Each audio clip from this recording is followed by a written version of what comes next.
Today is March 23rd, 2024. We're here to interview Denise Hans, who is a survivor of the Holocaust. The interviewer is Esther Andor, and the videographer is Robert Wilson. The interview is done in Toronto, and it is going to be in French. Bonjour Denise. Bonjour. Merci pour avoir accepté à faire cette entrevue avec nous. On est très enchantés. La première question que j'ai, si vous pourriez me dire votre nom de jeune fille et épeler les noms. D'accord. Mon nom de jeune fille, c'est Denise Fickman, F-I-K-M-A-N. Hans, mon nom marié, H-A-N-S. Très bien. Et vous pourriez me dire où et quand vous êtes née? Je suis née le 21 juin 1938 à Paris. Très bien. Alors maintenant, on va retourner un peu en arrière et je vais vous demander ce que vous savez de vos grands-parents. Pas grand-chose. Est-ce que vous les avez... Pas grand-chose. Je les ai jamais connus. Et c'est quelque chose que j'aurais dû demander. Mais vraiment, je les connais pas. Je sais seulement que mon grand-père était religieux, assez religieux. Mais je les ai pas rencontrés et ma mère nous a jamais vraiment dit quel était leur métier ou quoi que ce soit. Est-ce que vous savez où ils habitaient, les grands-parents? Je sais que ma mère est née en Pologne, à Varsovie. Alors je présume que c'est là aussi que ses parents habitaient. Et est-ce que vous savez combien d'enfants les parents de votre mère avaient? Oui, ils avaient 5 enfants. Donc ma mère était un des 5, elle était la 4e des 5. Et ils étaient tous nés en Pologne, à Varsovie. Est-ce qu'il y en a quelques-uns que vous avez connus? Oui, j'ai connu la plus jeune des sœurs de maman, qui est venue en France en 1931. Et j'ai connu son frère aîné, Nathan, qui lui était venu bien avant, pendant les années 20. La plus jeune, elle s'appelait comment? Elle s'appelait Esther, Esther Jurkiewicz, Lys, son nom marié, c'était Lys, L-I-S. Et quand elle est venue en France, vous avez dit qu'elle est venue en... Elle avait une petite fille de 1 an, Cécile. Est-ce que... Mais vous avez dit quelque chose à propos de votre mère et la cigarette. Ah oui, c'est parce que... parce qu'ils n'étaient pas tellement riches, les Jurkiewicz. Alors, pour augmenter leurs revenus, ils avaient ouvert un kiosque à cigarettes. Et c'est eux-mêmes qui roulaient les cigarettes. Et ma mère, même si elle était une des plus jeunes, elle avait été nommée comme celle qui essaye les échantillons. Alors, c'est elle qui fumait les premières cigarettes. Et je me rappelle pas avoir vu ma mère sans cigarette. Même si elle est venue très longtemps après, en France, toute sa vie, elle a été addictée à ses cigarettes. Vous avez mentionné le nom de vos grands-parents. Vous le connaissez, les noms? Lui, c'était... je pense que ma grand-mère, je me rappelle pas, mais son mari, mon grand-père, c'était Menel, c'est-à-dire c'est un diminutif de Manuel. Et le nom de famille? Jurkiewicz. Comment ça s'écrit? Jurkiewicz.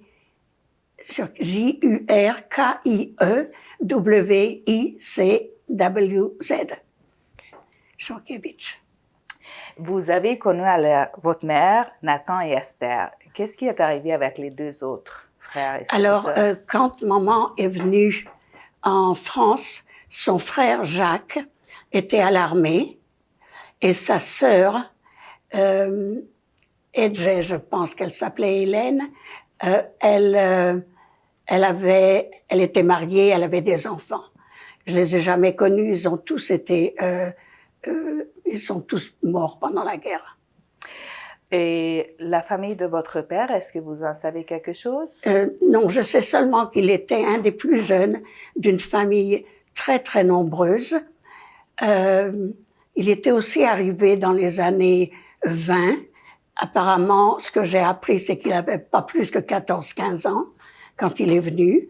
Il avait un frère à Paris mais je l'ai pas connu, moi, ils n'étaient pas en rapport. Il avait aussi une sœur aux États-Unis, mais que moi j'ai connue après la guerre. Mais c'est tout, ils avaient beaucoup de frères et sœurs. Apparemment, ils étaient 15. C'est, encore une fois, ils devaient être religieux. Votre père, il s'appelait comment? Il s'appelait Merle, c'est-à-dire que c'est un diminutif. Merle, c'est plus comme Michael. En yiddish, ça serait Michael. Et arrivé en France, ils l'ont appelé Michel. C'était plus comme Merle. Alors Michel, ils l'ont appelé plus francisé. Et le nom de famille, c'était Fickman. Oui. Et lui, il est né où et quand, votre père? Il est né à Grożek, G-R-O-J-E-C, pas trop loin de Varsovie. Il est né le 31 décembre 1906. Vous avez dit qu'il est venu en France, il était très jeune. Est-ce que vous savez s'il avait une éducation avant d'aller en France? Non, je pense pas, parce que c'était une grande famille nombreuse. Comme il est venu très jeune en France, déjà apprendre le français, c'était difficile. Il savait lire le yiddish, mais pas plus. Je sais même pas. Il a appris à lire le français, mais il avait un accent vraiment terrible. Vous savez pourquoi il est parti à cet jeune âge-là pour Paris? Presque tous les jeunes partaient très tôt parce qu'il y avait tout le temps des pogroms en Pologne. Et à cause pour que les Juifs puissent survivre, il faut qu'ils se dispersent. Alors c'est mon opinion et je pense que c'est vrai. Malheureusement, il y en a beaucoup qui se dispersent et qui ont péri quand même. Quand il est arrivé en France, à Paris, qu'est-ce qu'il faisait comme métier? Il a toujours été dans la couture. Toujours. Je ne sais pas s'il était apprenti quelque part. Quand moi, j'ai les souvenirs, c'est qu'il avait une petite... après qu'il se soit marié avec maman, ils ont ouvert avec un partenaire. Il avait un petit atelier où il fabriquait des casquettes. Et les casquettes, il les apportait dans il avait un véhicule de livraison qui était assez drôle d'ailleurs. C'était un tricycle. Et au milieu, il y avait une boîte. Et c'est là qu'il mettait sa marchandise.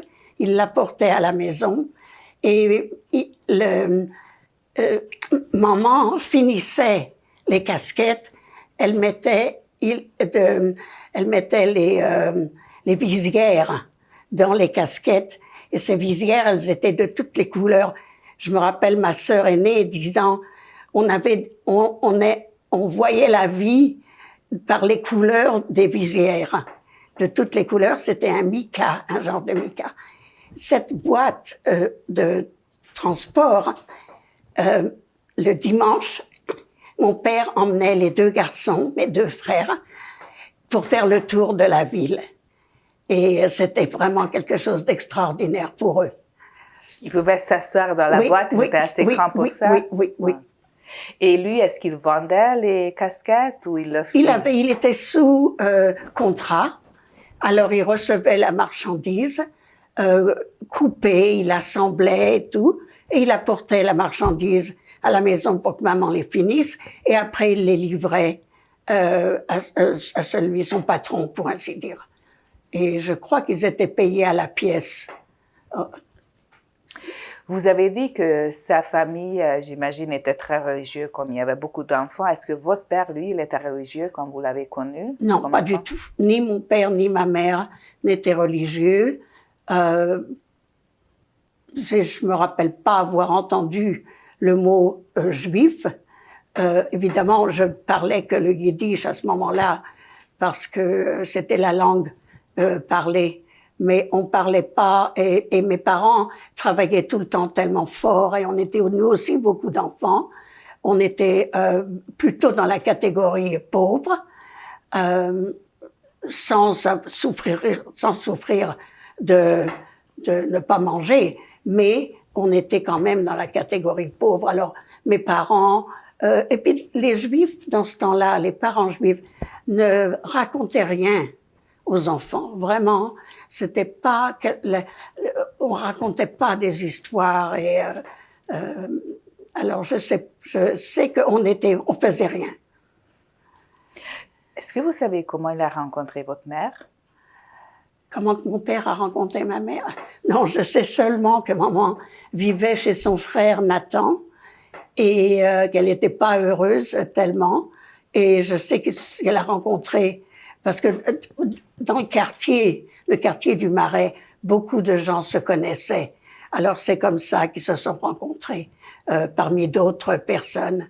Et mon père était fou de ma mère. Alors ça veut dire que Nathan aussi habitait dans le Marais et votre père aussi. Oui. Tout le monde habitait dans le Marais. Tout le monde habitait dans le Marais. Oui. Quand est-ce qu'ils se sont mariés? Ils se sont mariés, ils ont dû avoir un roupa quand ils se sont mariés en 1930, je crois. Mais officiellement, je pense qu'ils se sont mariés en 32. Parce que officiellement, en France, c'est seulement à la mairie. Alors, ils sont allés à la mairie en 32, mais ils ont eu un roupa. Vous savez ce que c'est le roupa? Ok, d'accord. Et donc, ils se sont mariés religieusement. Mais elle était jeune, maman. Elle avait peut-être 21 ans. Oui, c'était quand même... elle s'est mariée en 30. Oui, en 30. Ma sœur est née en 32 et elle a fait les papiers en 32. Ils ont fait l'acte de mariage. Peut-être à cause de votre sœur, qu'elle soit pas... C'est probablement, ouais. Oui.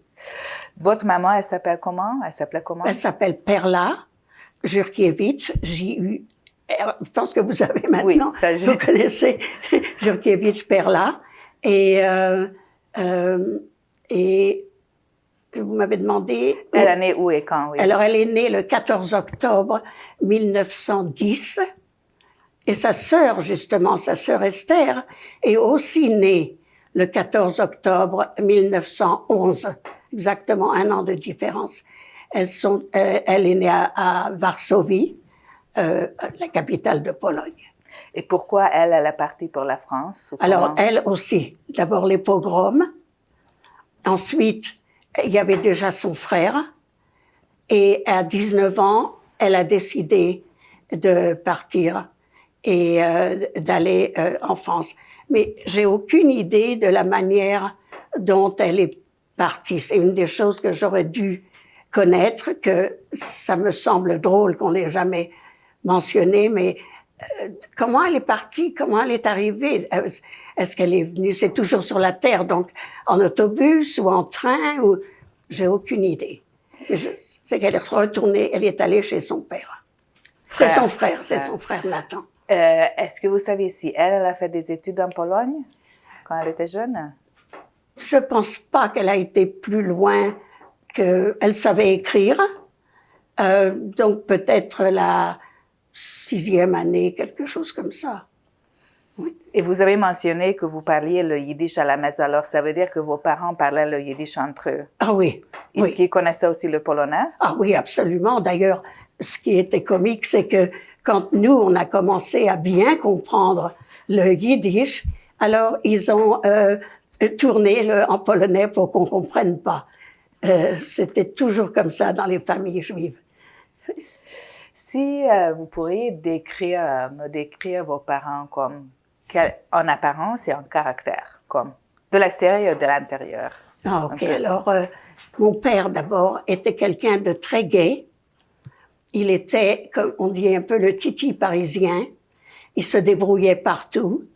Il avait peur de rien. Et il avait seulement un défaut, il jouait aux cartes après le travail. Et il était, comme je disais, très gai. Il jouait de l'harmonica. Et je me rappelle qu'il avait fait, pour ma plus jeune sœur, excusez, il avait mis des clous entre la porte et il avait fait un petit hamac et elle était dedans et puis elle la balançait comme ça. Je me rappelle, c'était très amusant. Il était, comme je disais tout à l'heure, il était vraiment extrêmement amoureux de ma mère. Il était très, comment on peut dire, tactile. Il était affectueux, il le montrait par des gestes. Maman était différente. Elle était d'abord très jolie, une petite brune. Elle ressemblait à une personne née en Algérie, disons, ou au Maroc. Elle était brune, les yeux noirs. Mon père était blond avec des yeux bleus. Et d'ailleurs, ils ont fait 6 enfants, 3 avec des yeux bleus, 3 avec des yeux marrons.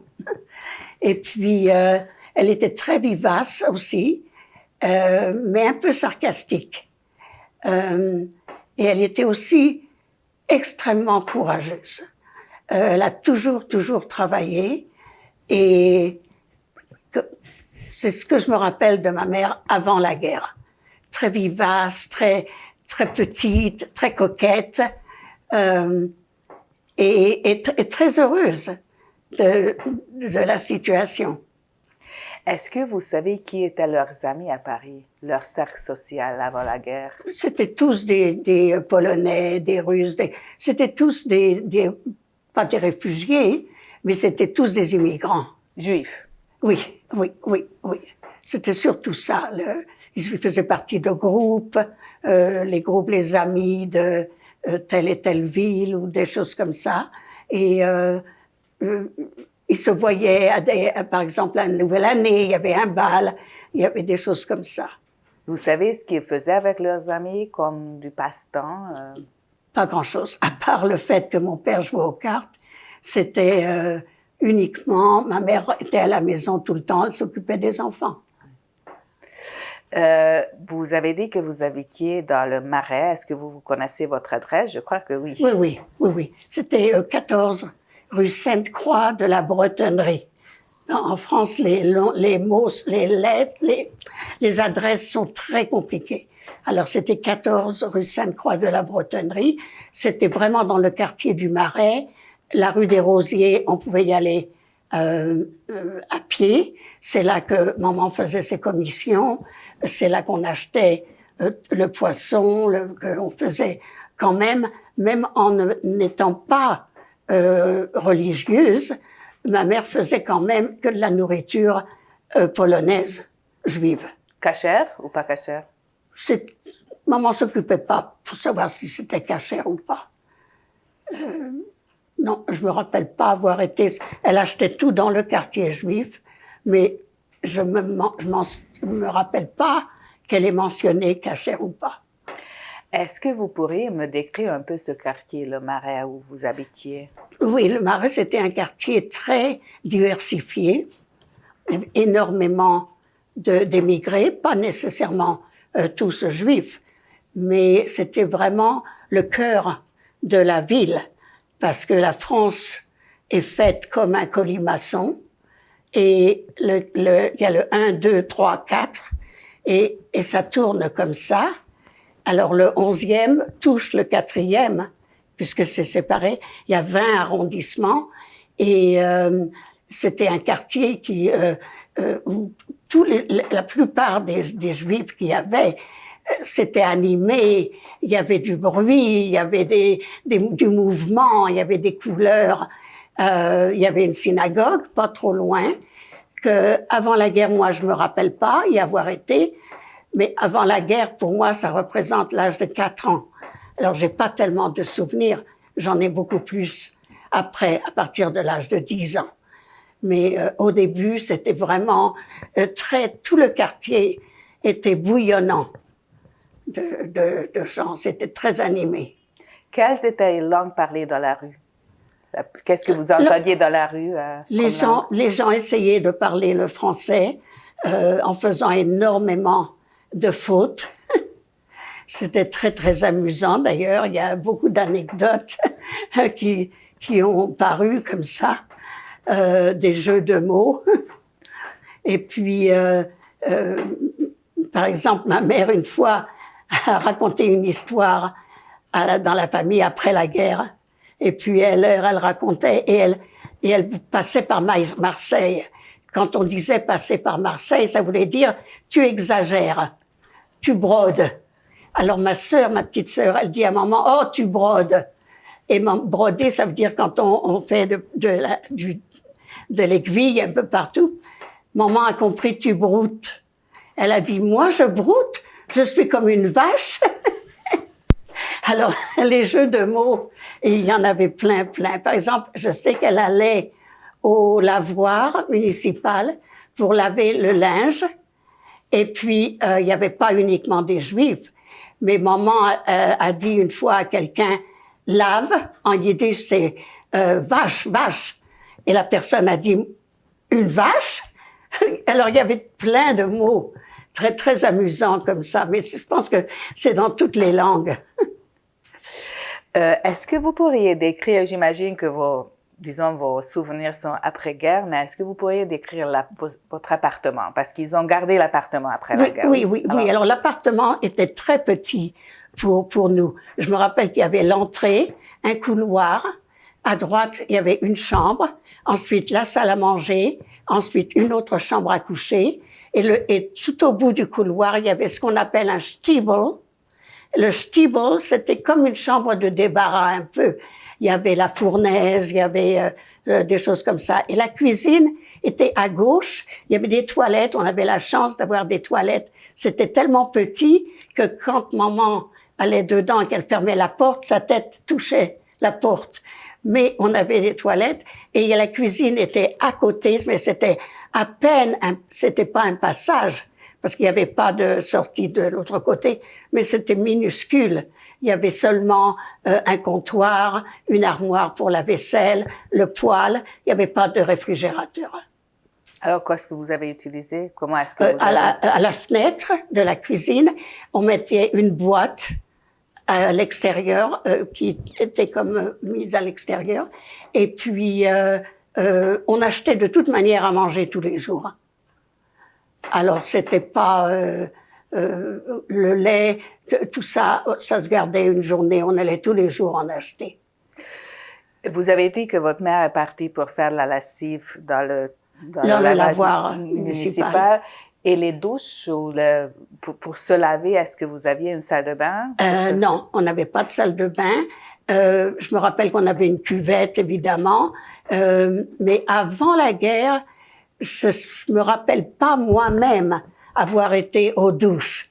Mais je pense que mes frères et sœurs, les aînés, ils sont allés.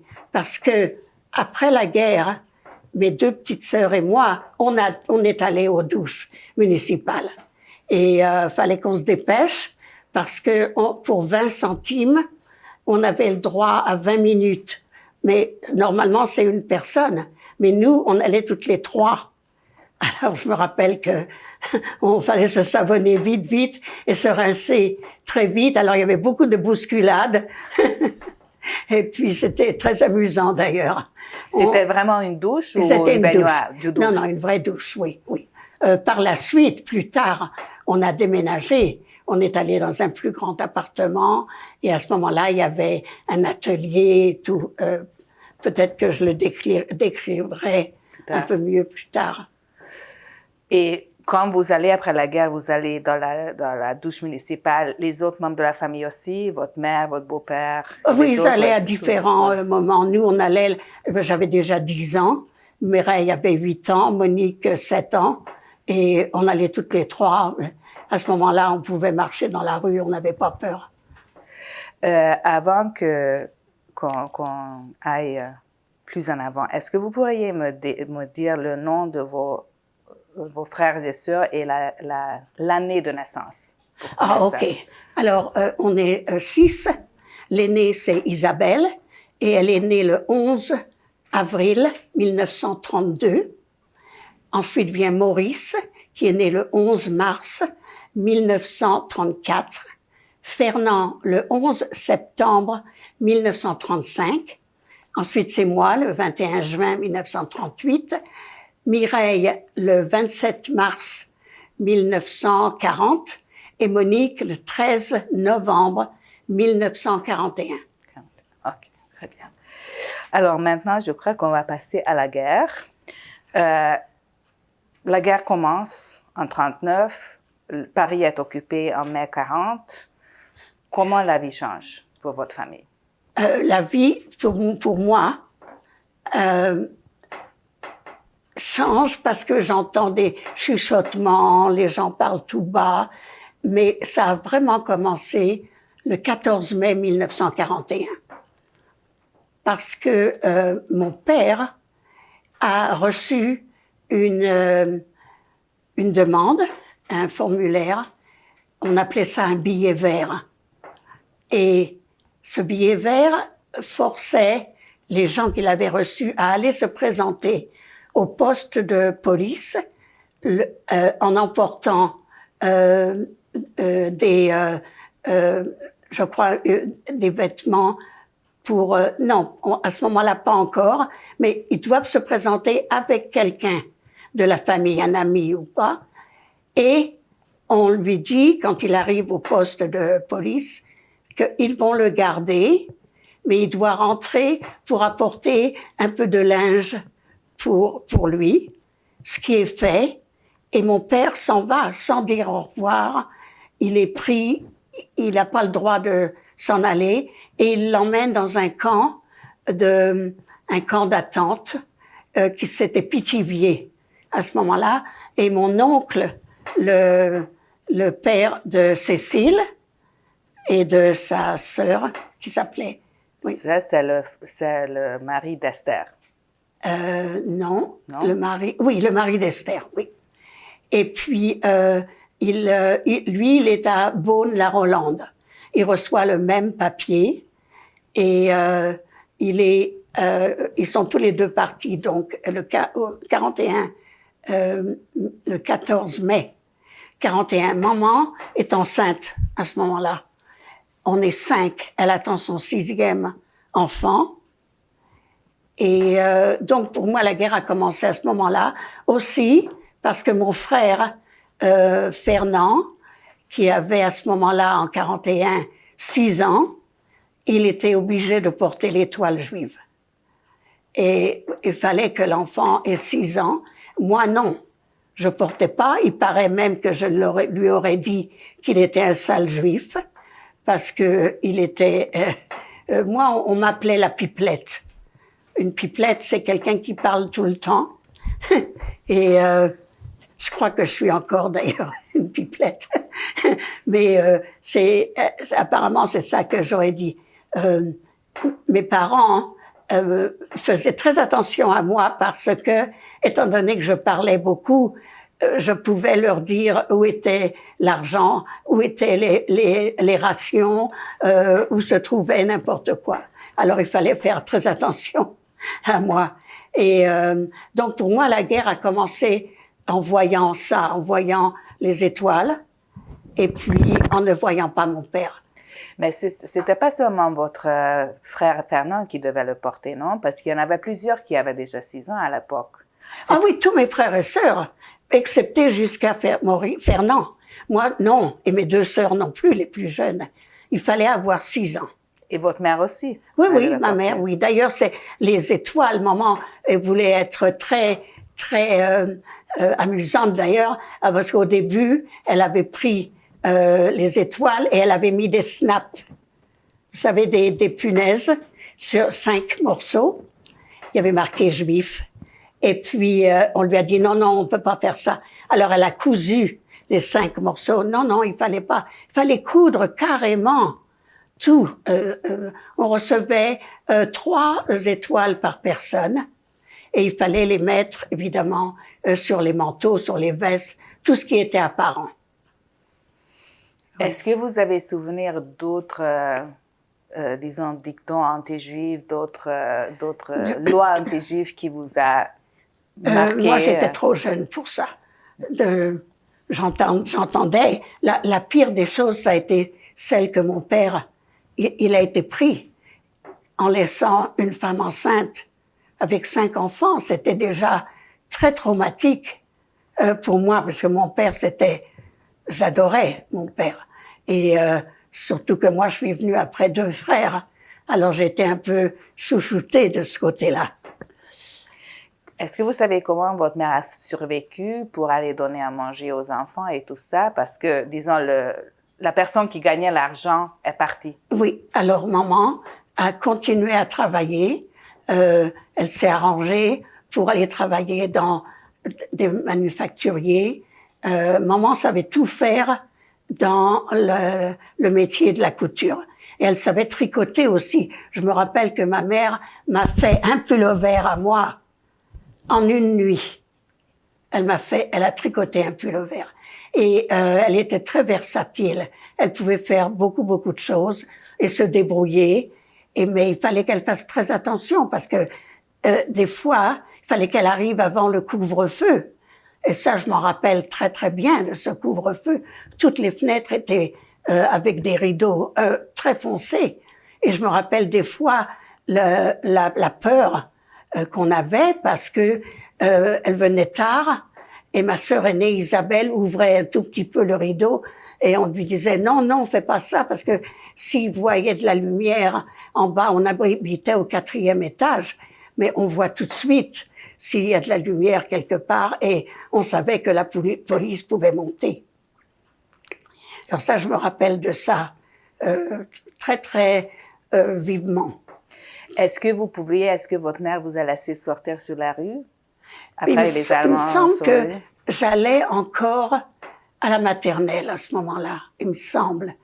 Parce que je me rappelle avant la guerre pour moi, aller à l'école. Et je me rappelle que pendant la récréation, j'attendais sur le pas de la porte de la maternelle qui donnait sur la cour des Grandes. Alors pendant la récréation, j'attendais ma sœur qui avait 10 ans. Moi j'en avais 4, elle a 6 ans de plus que moi. Donc je l'attendais et je piétinais pour la voir. Donc je sais que je suis allée à l'école. Mais je pense que c'est après, plus tard, que j'ai pu, quand on est parti de Paris par la suite. Est-ce que l'école maternelle, est-ce que c'était proche de votre maison? On allait à pied. Oui. Avec votre sœur, j'imagine. Oui, on allait à pied. C'était une école de filles uniquement. L'école des garçons était rue de Moussy, je crois, où c'était que des garçons. Les deux sexes étaient complètement séparés jusqu'à la fin de ma scolarité.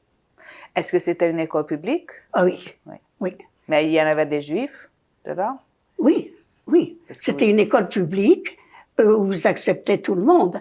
Et même par la suite, il y avait certains professeurs qui étaient gentils parce que l'école était lundi, mardi, mercredi. Jeudi, c'était un jour où on travaillait, où on n'allait pas à l'école, mais on allait le samedi, vendredi et samedi. Et très souvent, il y avait des cours. Les professeurs, quand il y avait des juives pratiquantes qui ne donnaient pas des cours, ne faisaient jamais d'examen le samedi. Alors, votre père est emmené à Pithiviers avec le mari. Non, il était à Bois-Rang. Qu'est-ce qui se passe avec lui? Lui, il s'en va à Pithiviers. On n'a aucune nouvelle de lui. Et il est là-bas en attente. Il ne sait pas pourquoi. Tout un groupe, il y a eu beaucoup d'hommes, je crois 800, qui ont été pris comme ça. C'était une première rafle, qu'on appelle. C'était la rafle du billet vert, je crois. Oui, la rafle du billet vert, qui est très connue d'ailleurs parce que il y a eu tellement d'hommes et ça a fait scandale parce que ils ont laissé leurs femmes avec leurs enfants. Qui doit s'occuper des enfants? Qui doit leur donner à manger? Par la suite, ça devient le problème de l'État. Alors, c'était un scandale, vraiment un scandale. Alors, il reste combien de temps à Pithiviers, votre père? Alors, mon père reçoit... d'abord, mon oncle est retourné à Paris parce qu'il avait... au point de vue santé, il n'était pas bien. Ils l'ont renvoyé chez eux. Mon père est revenu parce qu'il a obtenu une permission pour être à l'accouchement de ma petite sœur. Alors, il est revenu au mois de novembre, mais après l'accouchement. Elle avait déjà accouché, ma mère. D'ailleurs, c'est le souvenir le plus loin dont je me rappelle vividement, c'est l'accouchement de ma mère. Parce sa sœur était venue, sa sœur Esther était venue avec ses 2 filles, Cécile et Isabelle. Et ma sœur Isabelle, on était tous ensemble dans la première pièce quand on rentrait à droite, et on était tous en train de regarder, et on entendait, j'ai entendu le bébé pleurer. Donc, on était là. J'entends encore ce bébé pleurer. Et c'était qui aidait votre maman à accoucher? C'était une sage-femme, parce que la loi refusait l'accès aux Juifs. Donc, maman ne pouvait pas aller à l'hôpital. Elle a été obligée d'accoucher à la maison. Les 5 autres, elle a accouché à l'hôpital? Oui, excepté Monique, c'était à la maison. Et alors, votre père revient. Qu'est-ce qui se passe avec lui après? Est-ce qu'il retourne à Pithiviers? Non, il refuse absolument de retourner à Pithiviers. Alors, il décide d'aller d'abord, quand la permission n'était plus valide, maman et nous 6, les 6 enfants, habillés comme il faut, on prenait le train pour Orléans, qui était la ville où il y avait le bureau spécial qui s'occupait de ça. La Gestapo était là-bas. Et maman demandait une prolongation de la permission. Et on en a reçu plusieurs, qui étaient de 2 à 3 semaines. Et la dernière qu'on a eue, le policier, le nazi, c'était comme un genre de capitaine, je l'oublierai jamais, parce que je revois la scène très très bien. On est tous devant son bureau, et il est très agité. Il est tout rouge, il s'énerve, et maman demande une permission plus longue. Non, votre mari retourne à Pithiviers, je ne vous donne plus d'extension, vous avez eu assez, allez-vous-en. Et le bébé commence à pleurer. Et qu'est-ce qui se passe quand un enfant pleure? Tous les 6 enfants ont pleuré. Ça fait tellement de bruit que maman a peur. Elle a très peur. Alors, elle nous pousse. Et je me rappelle parce que j'étais l'avant-dernière. Maman était derrière moi. Et elle nous pousse dehors. Mais en passant devant le bureau, elle prend le bébé, elle la pose sur le bureau et elle dit « Sans mon mari, je ne peux pas nourrir cet enfant. Alors vous la gardez. » Et elle va pour sortir et le nazi, l'Allemand, il est tellement choqué par ce geste que vite, il signe une prolongation, il lui donne avec le bébé et elle rentre. Donc, c'est grâce à maman quand même, elle est quand même très courageuse. Parce que pour faire ça, il faut montrer d'un tempérament très, très, très fort. Et on est tous partis, alors après ça, mon père, il veut plus retourner. Et c'est là qu'il se trouve une chambre de bonne, parce qu'en France, au 6e étage, il y avait toujours une chambre de bonne. Pas d'électricité, pas d'eau, pas de gaz. Alors, il est là tout seul, il se cache. Et ma sœur Isabelle et maman, de temps en temps, lui apportent à manger. Et c'est très dangereux pour ma sœur Isabelle, parce qu'elle a que 9 ans et demi. Elle a l'étoile. Et elle porte à manger pour mon père. Vous saviez où il se cachait? C'était loin de vous ou c'était aussi dans le Marais? C'était toujours dans le Marais, mais c'était pas trop loin où la sœur de maman et son frère aussi, où ils habitaient. C'était quand même c'était toujours dans le 4e, mais beaucoup plus loin l'un de l'autre. Mais on pouvait marcher, mais c'était quand même peut-être 2 ou 3 kilomètres. Et lui, il restait là-bas jusqu'à la rafle de Veldiv ou Il est resté jusqu'après la rafle du Veldiv. Alors, la rafle du Veldiv, vous voulez que je vous parle de la rafle du Veldiv? Je connais la rafle de Veldiv. Mais comment ça nous a, nous? Oui, mais comment ça vous a impacté? Oui, tout à Oui, fait. alors, nous, le jour de la rafle du Veldiv, la sœur de maman, Esther, elle était chez nous, avec ses 2 filles. Et puis, donc, son père était à la maison.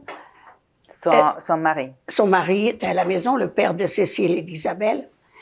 Et puis, on entend, maman sort et elle rencontre dans les escaliers un monsieur qui travaillait, qui avait un atelier au 2e étage. Il s'appelait Monsieur Brenner. Et il passe avec ses 3 enfants dans l'escalier. Maman le rencontre, elle lui dit « Où est-ce que vous allez ?» Alors il lui dit on m'a convoqué pour aller au poste de police, alors on va au poste de police. » Et maman lui dit « Alors écoutez, laissez-moi vos enfants et allez-vous, et quand vous reviendrez. » Personne ne savait où ils allaient, pour quelles raisons, tout était caché. Alors il répond à ma mère, non, où je vais, mes enfants viennent avec moi. Et ils partent tous ensemble. Et à la fin de la journée, il y a eu 2 jours en fait, c'était le 16 et le 17 juillet. Ma tante Esther, la sœur de maman, retourne de chez elle et son mari a été pris. Et il a été pris sur une civière parce qu'il avait une attaque de sciatique. Il ne pouvait pas marcher. Ils l'ont pris sur une civière. Et mon oncle Nathan, il retourne aussi, il va chez lui, il était au travail, il rentre chez lui. Sa femme et 2 de ses enfants, sa fille Adèle et son fils Félix, ne sont plus là non plus. Alors, tous les 2, le frère et la sœur, viennent chez nous. Pourquoi nous, on n'a pas été inquiétés? C'est parce que dans ce temps-là, la loi disait que si un enfant a moins de 2 ans, ils vont laisser la mère et les enfants. Cette loi, elle a été annulée un peu après. Alors, mon oncle et ma tante viennent. Et mon papa, qui s'ennuyait vraiment dans sa petite chambre, il décide aussi de revenir. Mais à ce moment-là, il décide de revenir comme un ami de la famille. Alors nous, on ne pouvait pas l'appeler papa. Il fallait qu'on l'appelle monsieur, ce qui était pour moi très, très, très difficile parce que c'était mon père, mon papa, je ne pouvais pas l'appeler papa. Monsieur, c'était tellement dur. Et donc, ils arrivent tous. Alors, je vous ai décrit l'appartement qui est petit. Alors là, maintenant, il y a 8 enfants et il y a 4 adultes. On est tous dans ce petit appartement. Mais on est bien, on est tous ensemble. Et ça va être comme ça jusqu'au 13 septembre 1942. Est-ce qu'il y avait une autre rafle ou est-ce que vous avez été dénoncé? On a été dénoncé. Par qui, est-ce que vous savez? On n'a jamais su. On avait des doutes. Il y a la concierge. Je me rappelle de son chien, d'ailleurs. Elle avait un petit loulou blanc qui aboyait très pointu. Je me rappelle de ce chien. Et donc, le 13 septembre, on frappe à la porte. Alors d'abord, il faut que je me situe. Les 3 aînées filles vont au marché. C'était un dimanche. Mais ils vont au marché pour acheter des tomates. Il y avait très peu d'heures. La fenêtre des heures était très petite. Et en général, quand ils allaient, il y avait plus grand-chose qui restait. Mais toutes les 3, elles sont allées. Et mes 2 frères étaient à la synagogue. Parce que, même si on n'était pas religieux, c'était Rosh Hashanah. la nouvelle année, c'est une belle ambiance. Maman a dû leur dire, allez vous amuser. Bon. Donc moi, je suis à la maison avec mes 2 petites sœurs. Et normalement, on avait une échelle qu'on pouvait mettre contre le plafond et il y avait une trappe pour aller dans le grenier, parce qu'on était au 4e, donc au-dessus du grenier. Et la trappe, quand on la fermait, c'était du papier qui était là. Alors le dessin se remettait, on voyait rien. Mais ce jour-là, la porte est tellement poussée durement qu'elle est enfoncée, quoi, pour ainsi dire. La serrure n'est pas forte. Et arrivent 2 policiers français et un homme en civil qui a une liste à la main et il parle un français très très lourd. Et il vient, il dit à ma mère, alors il n'y a pas le temps de trouver l'échelle parce que ils sont arrivés comme ça d'un seul coup. Ils se trouvent dans le couloir. Et alors il y a mon oncle, ma tante, ma mère et mon père. Et l'Allemand dit, on vient chercher mon oncle Nathan, ma tante Esther et Cécile. Parce que Cécile est née en Pologne. Alors, maman explique que Cécile est partie acheter. Alors, l'Allemand, il regarde mon père et il dit, et qui c'est lui? Alors, maman dit, c'est un ami. Et j'oublierai jamais parce que il a un rictus, un genre de sourire méchant. Je me rappelle de lui très très bien, ce qui est vraiment très drôle. Parce que je me rappelle pas physiquement mon père, mais je me rappelle cet homme. Et il dit, écoutez, moi je prends votre ami avec ce rictus, et quand votre nièce revient, amenez-la au poste de police et je vous rendrai votre ami. Tout ça dit d'une manière presque arrogante et méchante. Et les 2 policiers français commencent à pousser mon père, mon oncle, ma tante. Ma mère se tourne vers moi et elle me dit, reste à la maison.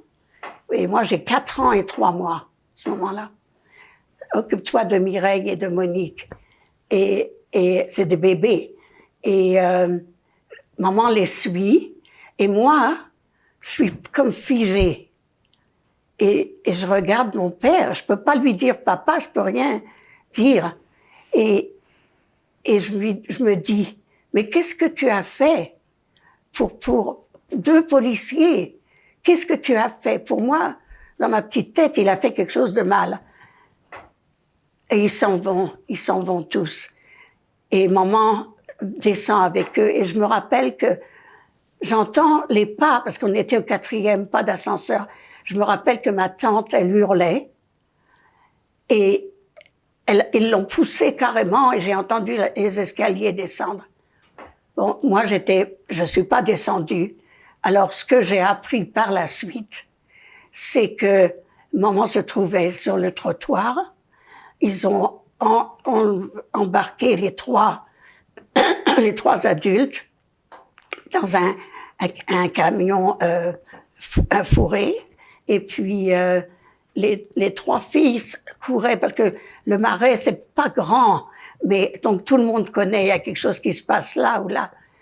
Et les 3 filles arrivent, les 2 garçons arrivent, et maman dit à Cécile, monte vite dans l'appartement, parce que c'est toi qui cherchais. Et elle fouille dans sa poche, elle prend tous les tickets de pain qu'elle avait, elle les donne aux 2 Isabelle et aux 2 garçons. Et elle leur dit, allez acheter tout le pain que vous trouvez et apportez-le au poste de police. et le car s'en va, la voiture. Et maman, à ce moment-là, dans la manière dont ils me l'ont décrit, elle s'arrachait le visage, les cheveux en tout de travers. Et ce jour-là, elle a perdu son frère, sa sœur, son mari. Et elle n'avait pas 32 ans. Parce que c'était le mois de septembre et le 14, c'est le moment le plus traumatique de ma vie. C'est ce portrait, quand je pense à ça, c'est toute ma vie que j'ai pensé à cette scène où j'étais toute seule, parmi tous les frères et sœurs, à voir ça. Et ça m'a bouleversée pour le reste de ma vie. Et même encore maintenant, je peux voir l'image tellement d'une manière concrète que c'est vraiment atroce. Ça a été le moment le plus grave pour moi.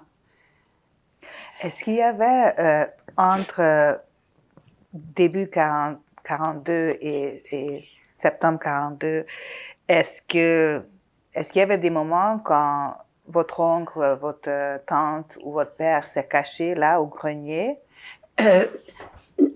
Non, mais ils savaient que ça pouvait se faire parce que ils pouvaient se mettre à plat ventre en haut et comme ça pouvaient se cacher. Mais il fallait toujours avoir l'échelle à portée de la main. Ce jour-là, il n'y avait personne. Alors, c'était comme une possibilité qu'ils pouvaient faire, mais ils l'ont jamais fait et qu'il n'y avait pas le temps de le faire. Non, ils l'ont jamais fait parce qu'il n'y a pas eu, comme je vous disais, ils ont été dénoncés. Et ils travaillaient quand même tous pendant ce temps-là. Ils avaient toujours du travail à la maison pour la couture et tout ça. On ne mourait pas de faim. On mangeait à notre faim. Et je me rappelle que ma tante Esther, qui travaillait pas autant que ma mère, elle faisait des petites robes pour le bébé, pour Monique. Et je me rappelle que Monique était très jeune, et elle disait « Tante Jay », parce que Esther, c'était Jay.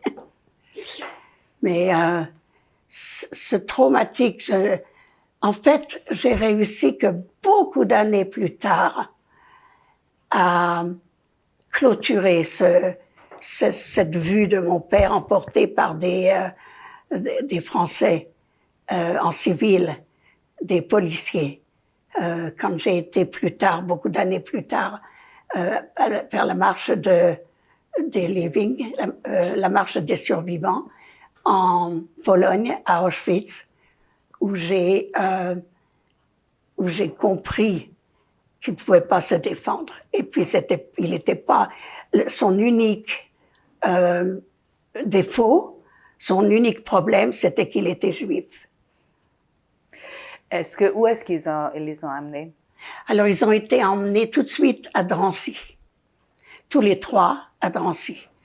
On a appris beaucoup d'années plus tard que, arrivés à Drancy, ils ont été pris 3 jours après pour aller à Auschwitz.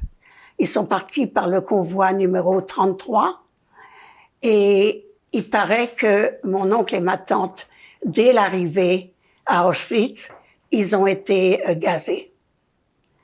Ma tante, elle avait 31 ans et mon oncle, il était né il avait à peu près 40, je crois qu'il avait 52 ans, quelque chose comme ça. Et il a été gazé aussi tout de suite. Et on a pensé, nous, pendant des années et des années, que mon père avait subi le même sort. Puis on a appris par la suite, parce que il y a eu les recherches de l'avocat Klarsfeld, qui a fait des recherches, et on a des documents qui nous montrent que mon père a été à Auschwitz jusqu'en janvier 42, quand Auschwitz a été 44. Janvier 44. Oui, 44, quand il a été vidé. le camp d'Auschwitz a été vidé pour aller à Majdanek, je crois, et mon père a été fusillé pendant la marche. Alors donc il est décédé le 21 janvier, donc c'est quelques jours avant la libération d'Auschwitz. Et votre mère, après avoir gardé Cécile, qui était enfin l'enfant que les gendarmes voulaient prendre, comment est-ce qu'elle a caché? Qu'est-ce qu'elle a fait avec Cécile? Cécile est restée avec nous. Oui, mais est-ce qu'ils ne sont pas retournés pour chercher cet enfant? Non. Jamais? Non, ils sont jamais retournés parce que à ce moment-là, en 42, c'était au mois de septembre, jusqu'à la fin de 42, on est resté à la maison, à avoir très peur. On s'accrochait à notre mère comme si c'était elle le pilier. Et je me rappelle même que pendant la nuit, quand il y avait des bombardements, les 4 plus jeunes sautaient dans le lit de maman. Et moi, je me rappelle très bien avoir le pied droit de maman, que je m'accrochais après ce pied comme ça, qui était très doux, qui était blanc. Je me rappelle de ça parce que toute la guerre, c'est ce souvenir qui a réussi à me garder optimiste. Et il y avait donc un enfant à droite, un enfant à gauche, et Mireille, elle avait l'autre pied. Et comment que maman, elle pouvait dormir, c'est pas possible comme ça. Mais j'ai ce souvenir de 4 enfants dans son lit. D'ailleurs, vous voyez, ça c'est peut-être en trop. Vous pouvez couper, hein, non? Non, on coupe pas. Vous coupez pas? Non. OK, parce que j'ai une photo, quand j'ai fait une présentation, il y a la photo d'une maman, un tableau là-bas, bleu, oui. Une maman avec des enfants dans le lit. Maman avec des enfants juste contre... Ah oui, je vois. Oui. C'est une jeune fille de 17 ans qui a peint ça, quand j'ai raconté mon histoire. Et alors, après, qu'est-ce qui se passe? Vous dites que votre mère avait très peur, vous aviez peur. Qu'est-ce qui se passe après? Elle avait très peur pour nous, mais il fallait quand même qu'elle travaille.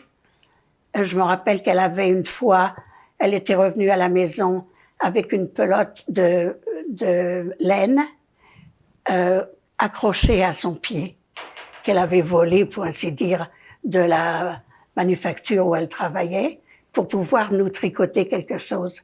Elle travaillait tout le temps. Et au bout elle a commencé à avoir très peur. C'était presque au début de l'année 43, donc on a vécu quelques mois, de septembre à décembre, disons. Pourquoi elle avait très peur? Est-ce qu'elle avait peur d'être dénoncée à cause de Cécile ou À ce moment-là, aucun Juif n'était libre. Il y a eu trop autour de tout le Marais. Il y a eu tellement de disparitions, de gens qui ont été pris. Le Veldiv, c'était déjà 13 000. Alors il y a eu tellement de gens partir que ma mère avait très peur. Les enfants à l'école, on n'allait plus à l'école. Ils ont pris des enfants à l'école même. Et donc, on n'allait plus à l'école. Et maman, donc, a contacté l'OSE, qui est l'œuvre des enfants. De secours aux enfants. Oui. Et ils nous ont trouvé une pension où on est allé chacun mes 2 frères en premier, et ensuite les 3 petites, et Cécile, l'aînée. Nous sommes allés, je me rappelle d'ailleurs du voyage pas tellement dans le train, quoique le train faisait très peur, parce que le train, c'était noir à l'intérieur pour pas attirer l'attention. Sur le quai, maman nous donnait des œufs à gober, c'est-à-dire des œufs crus, faisait un trou en haut, un trou en bas, et c'était dégoûtant. D'ailleurs, on n'aimait pas ça, mais c'était de la protéine. Maman savait qu'on avait quelque chose à manger. Et puis, on rentrait dans ce train tout noir. Ma petite sœur Monique avait une peur terrible des trains, parce que le bruit, déjà, quand on allait à Orléans, elle se rappelait les trains que ma mère, on courait pour être à l'heure. C'était une très mauvaise expérience. Et pour elle, comme un bébé, elle avait à ce moment-là, en 42, fin 42, elle avait même pas 1 an et demi. Et donc, et on arrive sur le quai, quelqu'un est venu nous chercher, un monsieur.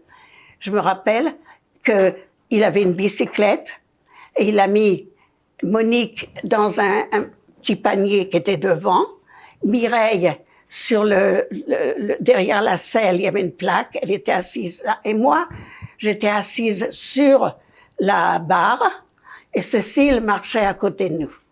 Et je me rappelle très bien la sensation de cette barre. C'est drôle comment, quand on est enfant, on peut se rappeler certaines petites choses.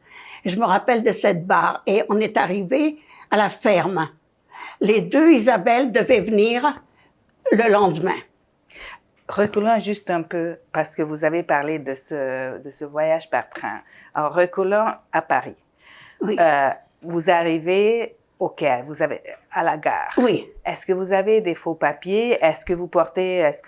Non, on est accompagné par une demoiselle de Lausée, et c'est elle qui a nos papiers, c'est elle qui a ce qui nous appartient. Mais des faux papiers, ou vous êtes... Je sais pas.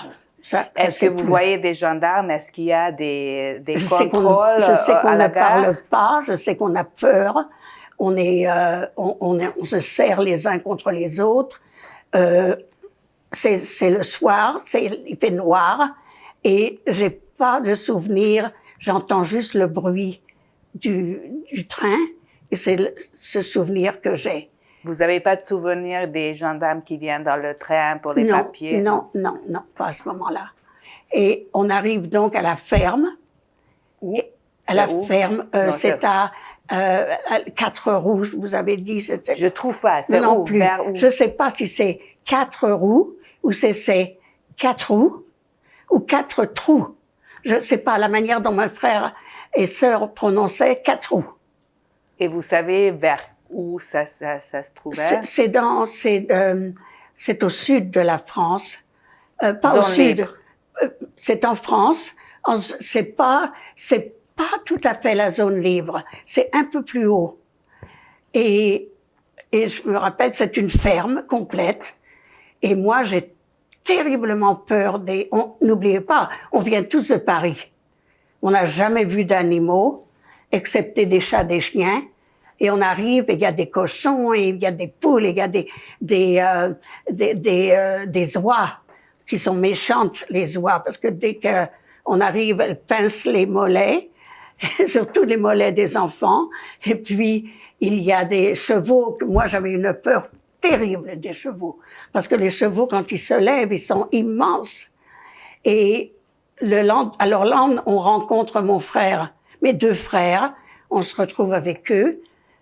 Et puis le lendemain, plus tard, les 2 Isabelle arrivent. Alors les 2 Isabelle, ce qui s'est passé à Paris, c'est que le jour où la veille, elle devait rentrer le lendemain, partir, et un policier rencontre ma mère dans la rue et lui dit, toi, la petite brune, ne rentre pas chez toi ce soir. Il va y avoir quelque chose dans l'appartement. Alors, ma mère va chez quelqu'un dormir avec les 2 Isabelle. Et le lendemain matin, elle va à l'appartement et il y a les scellés sur la porte. Les scellés, on peut pas y toucher, on peut rien faire. Mais ma mère est tellement intrépide qu'elle arrache les scellés.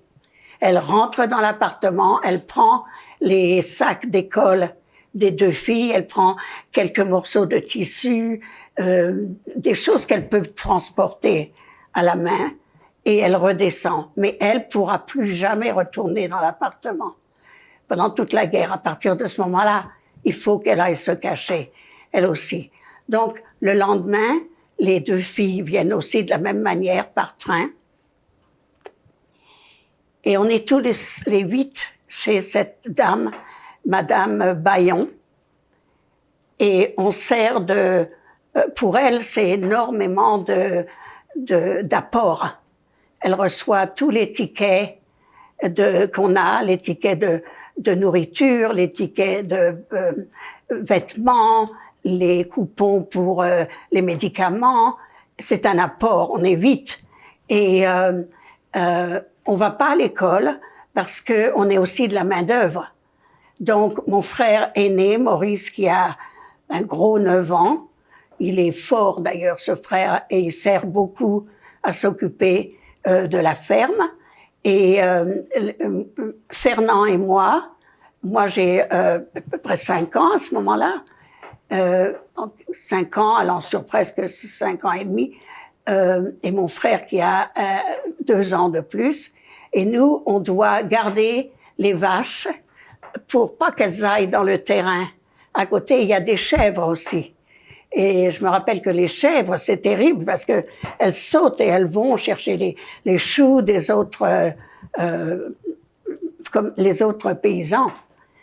Et on n'est pas bien dans cette place parce que d'abord ma sœur Monique, Fernand, il a attrapé la diphtérie.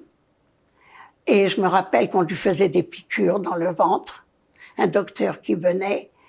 Mais on mangeait, elle nous donnait le lundi un grand pain, un pain de seigle, comme ça.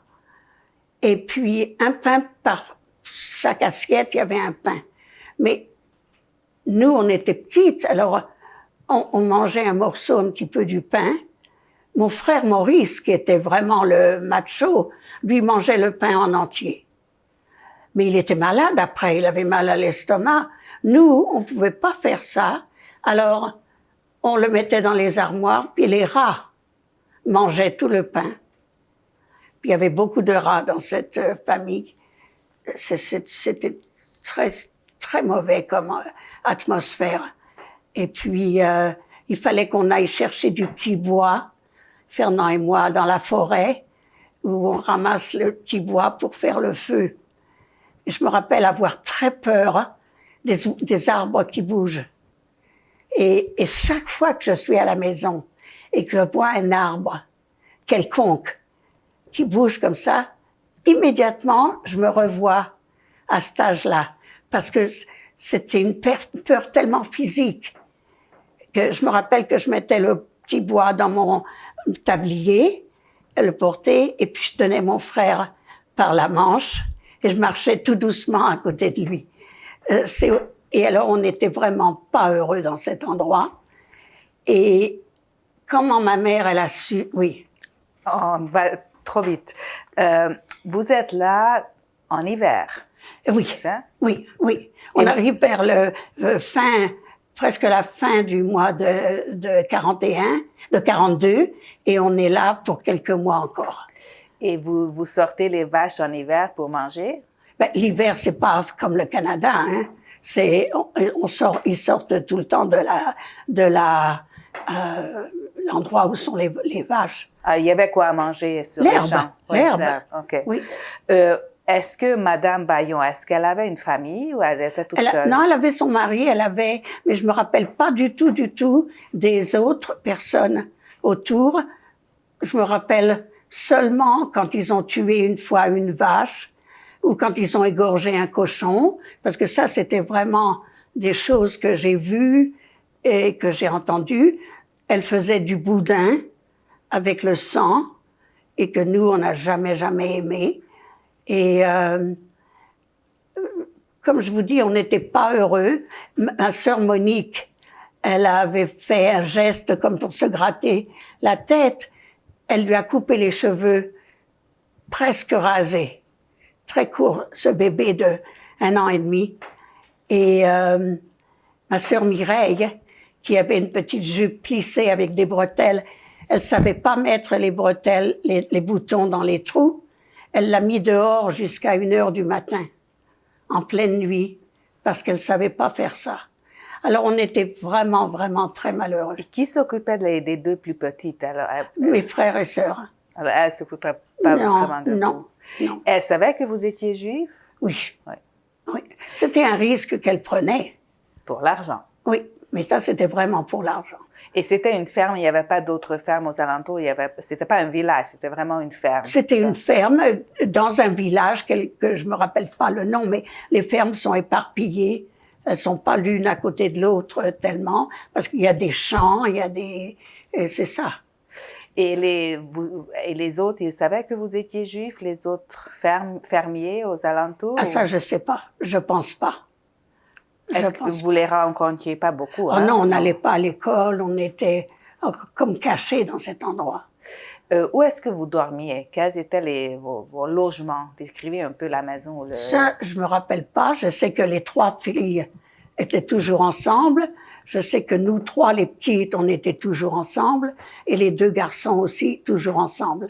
Alors, je me rappelle, moi, avoir dormi dans l'endroit, par terre, où il y avait comme sa salle à manger et la cheminée. Et je me rappelle avoir dormi par terre à cet endroit-là.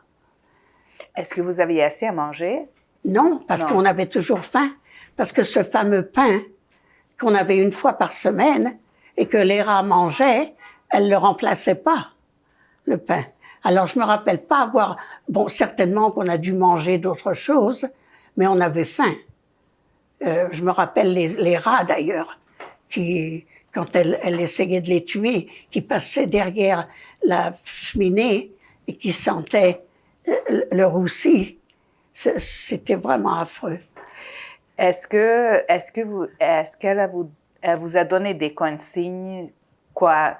Est-ce qu'il y avait des choses que vous ne pouviez pas faire parce que c'était dangereux pour votre identité, des choses que vous deviez faire? Non, on devait se lever, s'habiller, faire nos lits. Et là, on avait les chevaux, les vaches, je me rappelle une fois, un veau m'a marché sur le pied. C'est pas gros, un veau, mais quand on est petite, ça fait mal. Et puis, je me rappelle de ça, ces choses-là. Et puis, on avait tous quelque chose à faire.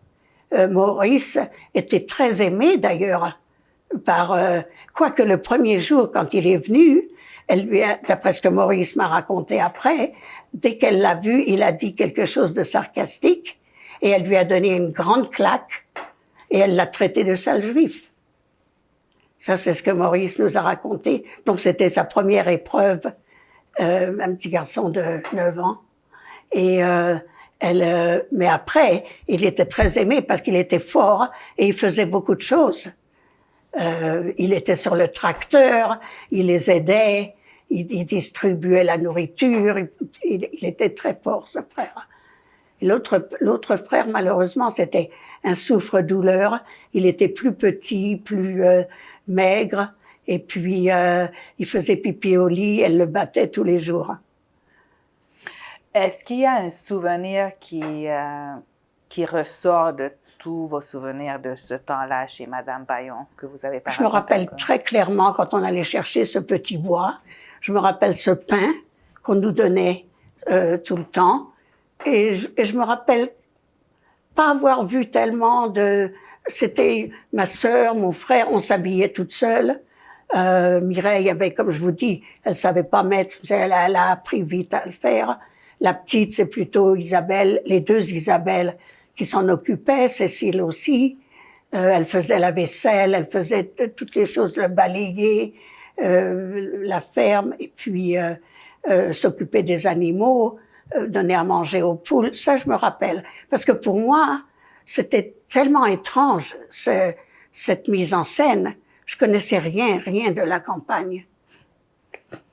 Et comment est-ce qu'elle vous traitait? Est-ce qu'elle parlait doucement? Est-ce qu'elle était agressive? Comment elle était, cette femme? Non, elle était méchante. Elle donnait seulement des ordres. Je me rappelle jamais avoir eu un câlin d'elle. C'était une gardienne. Le seul bénéfice qu'on a, c'est qu'on était tous les 8. Et ce qui est très, très rare. Il n'y a pas eu de famille tellement où il y avait tellement d'enfants. Et on a gardé notre nom aussi. Mais on n'allait pas à l'école, on n'avait plus... À l'église non plus, j'imagine. Pardon? Vous ne deviez pas aller à l'église? Non, pas à ce moment-là. Est-ce qu'il y a aucun bon souvenir de cet endroit-là? Non, moi j'en ai aucun. Est-ce que vous étiez en contact avec votre mère pendant que vous étiez là? Je me rappelle qu'Isabelle avait écrit une carte qu'elle avait envoyée, et cette carte avait écrit en yiddish « Ir bin nicht geht », ce qui voulait dire « je ne suis pas bien ici ». Mais c'est tout. On a eu une fois la visite d'un voisin. En fait, c'était le monsieur qui avait le café où mon père jouait aux cartes. Il jouait aux cartes à l'arrière. Et ce monsieur Henri est venu nous voir et il a raconté à ma mère que, en fait, non, maman, elle l'avait envoyé pour prendre Monique et Cécile. Elle voulait les voir. Elle voulait surtout voir le bébé parce que c'était son bébé.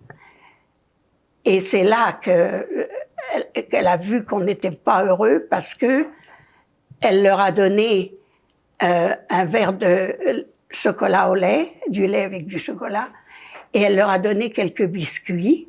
Et il y a des miettes qui sont tombées par terre. Et Monique, quand elle a vu les miettes tomber, elle s'est mise à plat ventre et elle a léché du parterre les miettes. Et c'est là que ma mère a vu qu'on avait faim. Imaginez-vous, elle voit sa fille, ce bébé qui avait des boucles magnifiques avant, les cheveux tout courts, et qui lèche, que nous, on n'a jamais eu faim chez nous. Alors, ce souvenir, pour ma mère, a été absolument atroce, et c'est là qu'elle a décidé de nous faire tous venir après.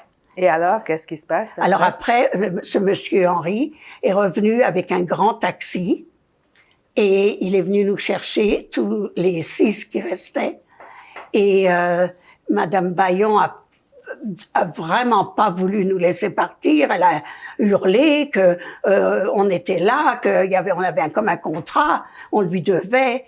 Et ils lui ont offert des poulets, ils lui ont offert des lapins pour qu'il puisse manger mieux. Et il a refusé tout. Il nous a embarqués dans cette grande voiture et on est rentré à Paris. Mais je me rappelle pas, on n'était plus dans l'appartement. Je sais pas où on était à ce moment-là quand on est revenu à Paris. Mais très vite, ça n'a pas duré longtemps, je crois même pas une semaine, où on est retourné avec Losé vers d'autres places. À ce moment-là, on s'est retrouvés tous sur le quai de la gare, comme je vous dis, tous les 8. Mais là, il y avait à la gare des gens à l'arrivée qui nous attendaient. Et ils ont pris Cécile toute seule. Ensuite, ils ont pris Mireille toute seule aussi. Et pour moi, c'était terrible parce que c'est là que j'ai appris à devenir jalouse la première fois. Parce que moi, je voulais qu'on me prenne. Et on me prenait pas. Je voulais absolument qu'on me prenne. Et on a pris Monique Mireille, parce qu'elle avait une grosse tête, des yeux marrons. Elle avait l'air de dire que vous me prenez ou pas, ça me fait rien. Tandis que moi, je voulais qu'on me prenne. J'avais l'air plutôt d'une mendiante. Alors, on l'a pris elle, mais elle était toute seule. Les 2 Isabelle, tout le temps, ont été ensemble.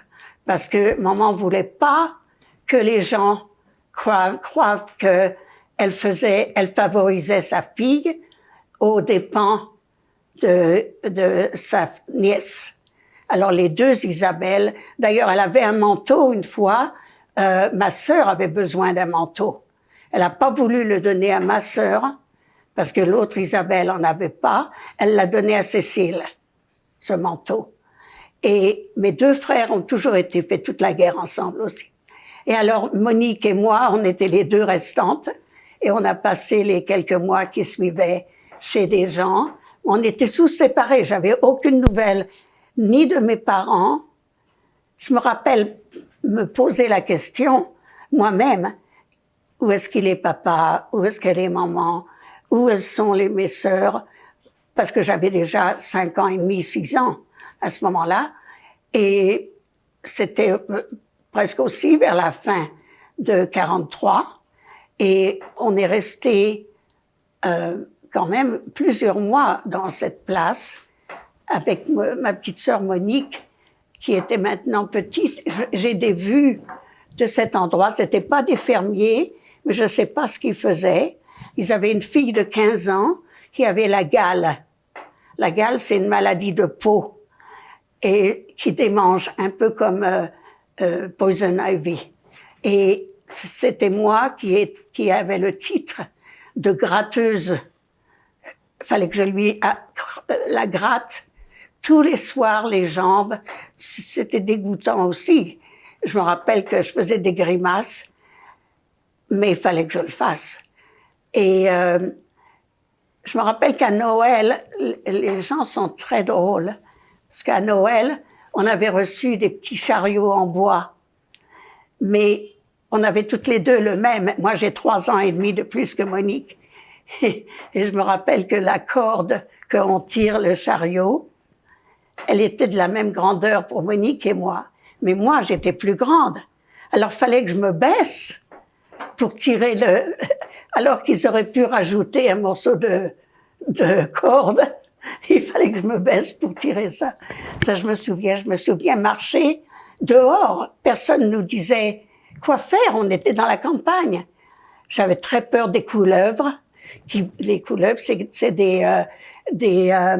comme des vipères, mais qui piquent pas. Et je me rappelle marcher, vous savez, les camions, les grosses voitures avec des roues en bois, ça fait des rigoles dans les rues, pas dans les routes. Et alors, il y a un morceau comme ça, puis il y a un trou, et puis de nouveau. Et je me rappelle Monique avec ses petites jambes, elle n'arrivait pas, elle tombait toujours dans le trou, elle n'arrivait pas à enjamber. Et il fallait toujours que je la tire. Ça, c'est des souvenirs qui sont très précis de voir. Et puis, je me rappelle qu'on avait entendu des avions. Il y avait, c'était déjà 44 presque. Et puis, il y avait des avions, plein d'avions. Et on a entendu ce bruit. Comme ça. Que Monique se rappelle très bien aussi. Elle avait pas plus que 2 ans et demi. Et j'ai appris, ils ont envoyé plein de papiers d'argent qui brillaient beaucoup. Et nous, on savait pas ce que c'était. C'était pour mélanger les radars. C'était du papier d'argent pour vicier les radars pour que les avions soient pas avec des missiles. Alors ça, je me rappelle. C'était où que vous étiez? C'était dans une ville qui s'appelle Chazé-Henri. Et la raison pour laquelle je m'en rappelle, c'est qu'au bout d'un certain temps, tous les gardiens, le gardien des 2 Isabelle, celui des 2 frères et de tous, ils ont commencé à avoir très peur. Parce que à ce moment-là, les Allemands sillonnaient tous les endroits pour trouver, il y avait moins de Juifs dans la rue. Alors ils sillonnaient partout pour en avoir de plus en plus. Il fallait absolument qu'ils tuent des Juifs. Alors, les gardiens ont eu peur et nous ont demandé à ma mère de nous faire baptiser. Et ma mère a répondu, du moment que c'est pour leur survie, alors vous pouvez les faire baptiser. Et je me rappelle très bien d'ailleurs de mon baptême, parce que je me rappelle que Monique, elle avait craché qu'on lui avait mis de sel, qu'on lui avait mis dans la bouche. Et mais après, c'était comme un genre de fête. Alors on avait des dragées, on avait des petites douceurs comme ça, parce que c'était notre baptême. Est-ce que vous connaissez le nom des gens qui vous ont caché? Non. Non, vous vous souvenez pas. Non. Et vous avez dit que tout le monde était un peu séparé, mais tout le monde était à Chazé-Henri, juste dans des endroits différents, chez des familles différentes? Il y avait que Monique et moi. On était loin. Mais je sais que les 2 Isabelle et les 2 frères étaient pas trop loin parce qu'ils étaient de la même famille. Ils étaient chez une mère et sa fille. Alors je sais plus si c'est les 2 Isabelle qui étaient avec cette dame et sa fille, mes 2 frères. Je sais que Cécile était pas trop loin de Mireille, parce que j'ai une photo où Mireille se trouve avec Cécile. Cécile, elle avait presque 14 ans. Elle était comme bonne serveuse dans un restaurant. Et Mireille était toute seule chez une dame, je ne sais pas du tout. Mais moi, pendant tout le temps qu'on était là, j'ai eu aucun rapport, ni de mes parents, ni de mes frères et sœurs. Décrivez, si vous vous souvenez un peu de la maison où vous restiez à Chazy-Henri. La maison et, disons, les conditions de logement. C'est une maison très ordinaire. Monique et moi, on est dans la même chambre. Et puis, on passe pas beaucoup de temps, nous, dans la maison. On est plutôt, presque, dès qu'il fait beau, on est dehors. Sans supervision, sans personne s'occupe de nous. Absolument pas. Je me rappelle très bien marcher avec Mireille, avec Monique, mais pas sans but. Je sais pas où on va ou qu'est-ce qu'on doit faire. J'ai aucune idée. Je me rappelle seulement d'un incident très précis où je marche avec la jeune fille de 15 ans, où on va sur la route et en revenant, on entend un bruit des motocyclettes, des motos, un gros bruit de moto, et on se cache dans un champ de blé, où le blé est déjà très haut. On se cache, on va très loin, et on reste accroupi comme ça. Et effectivement, les motos s'arrêtent avec une lumière. Ils font comme un faisceau, on ne bouge pas.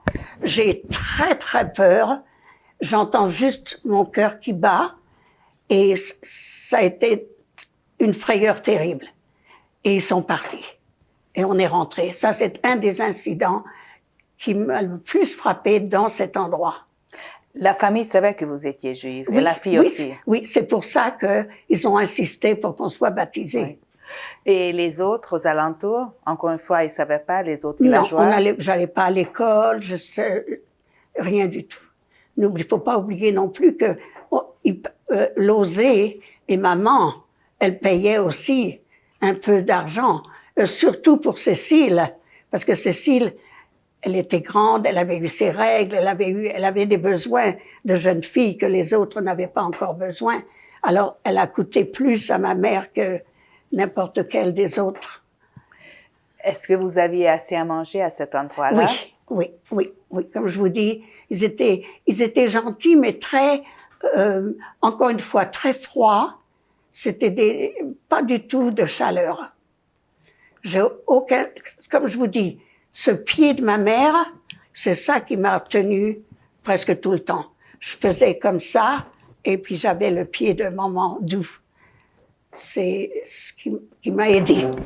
Est-ce qu'il y avait des tâches que vous deviez faire ici à Chazy-Henri? Non, là j'étais complètement comme abandonnée.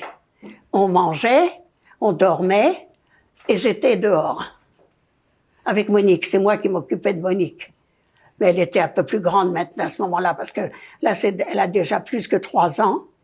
Et parce qu'elle est née en 41, ça c'est en 43, à peu près la fin. En 43, elle a que 2 ans. Et c'est 44. Alors, elle a déjà 2 ans et demi qui sont. Est-ce que vous aviez des consignes pour cacher votre identité qui vient de ces gens-là? Non. Et ici, vous étiez baptisé. Est-ce que ça veut dire que vous deviez aller à l'église? On était, nous, trop jeunes. Je veux dire, j'avais seulement 6 ans, alors je ne vais pas aller à l'église à ce moment-là, mais on a nos certificats de baptême. Ouais, c'est ça qui est important. Là aussi, encore une fois, est-ce que vous avez eu nouvelles de votre mère ou est-ce Rien du tout. Et c'est pour ça que pour moi, la séparation était très difficile, parce que je me posais toujours la question, où était maman, où était papa, où ils sont partis? J'avais aucun contact. Alors, et même en grandissant, on est déjà à 5-6 ans, je pouvais poser un tas de questions. Ouais. Et je demandais pas, parce que les étrangers, c'était des étrangers. Et on n'avait pas beaucoup de contact. Je me rappelle seulement cette jeune fille à laquelle je grattais les jambes. Ça va? Oui. Est-ce qu'il y avait d'autres situations dangereuses ici, quand vous étiez ici, des situations de danger d'être découvert? Vous avez parlé de ce motocycle. Oui. Est-ce qu'il y en avait d'autres? Non, moi, que j'ai pas souvenir de ça. Okay. Non, non. J'ai simplement mais j'ai pas de souvenir, excepté les deux Isabelle, qui, une fois, étaient restées 3 jours sans adultes dans la maison, et la Isabelle cousine, elle souffrait de rhumatisme, et les murs étaient très froids, et ma sœur lui massait les jambes pendant une bonne partie de la journée et de la nuit parce que ça lui faisait mal.